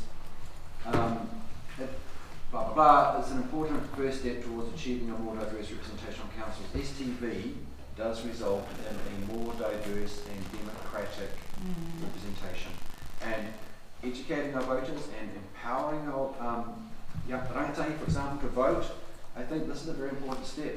The fact that there's a very low turnout with Māori voters when predominantly there weren't many Māori faces at the decision-making table. What have we got now? We've got leaders, we've got aspirers, we've got people at this table here who hopefully are going to inspire young people to believe in the democratic process and participate. And that's a burden on all of us, an obligation on all of us to bring those people along on that journey. So I totally support the status quo of STV. And if Larry hadn't moved it, and it hadn't been seconded, I would have seconded it. Well, I was a little bit leaning towards the other way, first past the post. I mean, I get, but I'm not now. Only because as an adult educator and somebody who's involved in the on the ground with the community and trying to help them to understand the voting process, it's really confusing because we also have, like this year for instance, we have central government elections, different way of voting, 2 ticks and all that. We have our Runanga Nui elections coming up, which is I think FPP. First past the post, yeah. Different voting systems, and that's really confusing. It's also hard to try and get people to engage when there's so many different ways to vote, and often same people standing. Same as that. So I agree that we shouldn't just change it, but give it another go.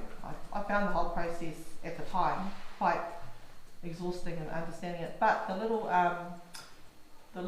I remember the animation with the little fish. That was cool. That helped me to understand, but also explain to the whānau how it worked, and also for me to understand. So more of that type of communication, I think, is really important to helping people to engage. Now that we understand how it works, we can also be helping people to understand more how it works. But yeah, I just think the whole, the different ways that we vote in Aotearoa in itself is confusing, and then people disengage because it's confusing. So we've got a lot of work to do between now and the next election to help people to understand and participate in all of our opportunities to vote. Central government next, Runanga Nui soon. Kia ora.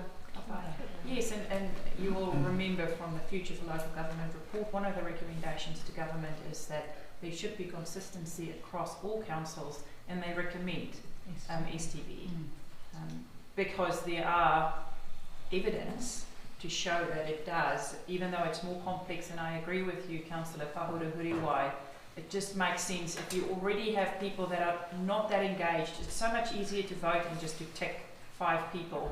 Ask someone to rate 5 people, 1 to 5. You need to be a little bit more invested and do your research, but hopefully we can get there with more engagement, and also making it clear to people that it is really a simple process, and behind the scenes the machine's sorted out. So for us it's only to make sure you do the correct numbering and don't spoil your vote by ticking or numbering 2 people number 2. But yes, so in future I do think we're going to see more STV anyway, because the government is leaning towards making all councils use, and the majority of councillors at this stage still use first past the post, or maybe half-half. Over the last few years we've seen more councils engage in STV. James, am I making up porkies? No, it's the truth. But yes, no, we are moving into a space where STV will be at, so we can put our weight behind engaging with our community and presenting it in a way that everyone can understand, feel included and take part. Aye. All in favour? Voluntary, carried. Thank you, Ms. McCon. Last paper, Council, very straightforward. It is just delegations. I move. Thank you. Second. Moved by Councillor Wharehinga, seconded by Councillor Gregory. All in favour? Voluntary, carried. Okay. Why are we clapping for this? I was getting a bit carried away before lunch. We're going to engage very soon with our Rangi Waho But before we do that, it is our last council meeting, and I know Dave is dreading me saying anything. And I know your farewell is tomorrow, Dave, and we'll be there cheering you on. But cheering you on. But I do want to take this opportunity today just to say thank you very much. We've had a wonderful time with you. It's been 10 years. We've had good times and bad times. Sometimes we wanted to throttle each other, but it's been all good times wanting to serve our community. And just on behalf of council, I want to wish you the very best. We're still going to see a lot of you around. We live in a small region. We'll be seeing each other everywhere. But on behalf of us, just thank you so much. Also to Sarah and the kids, there were some times when you would be at council way more than when you were at home in our civil defence emergencies. You've not only done the infrastructure, but also the civil defence space, and also were Deputy CEO and when Nadine was gone, so helping a lot, interacting with councillors, asking our questions, and overall just making us proud. So thank you so much for that, and we'll be there tomorrow to have a little drink and say all the best going forward.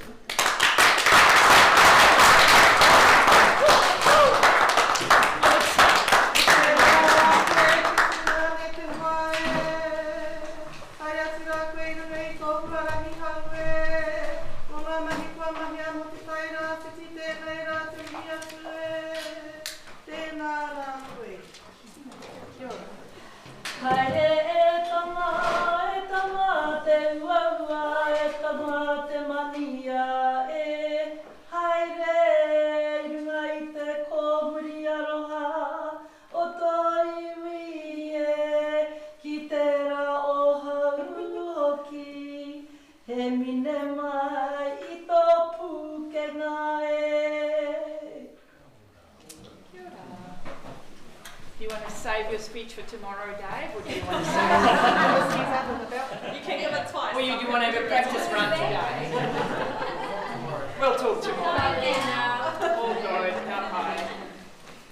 Okay, so councillors, I close our meeting for today. Thank you so much.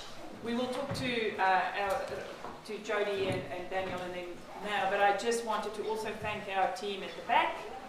You guys are awesome. Thank you for supporting us today. And also just a shout out to our staff. What happened here today is a first for us. A lot of work behind the scenes, Heather. We do want to thank you and your team, all our staff. Are we going to stay here for our discussion? Thank you. So if you want to have a quick 5-minute break, now's your time.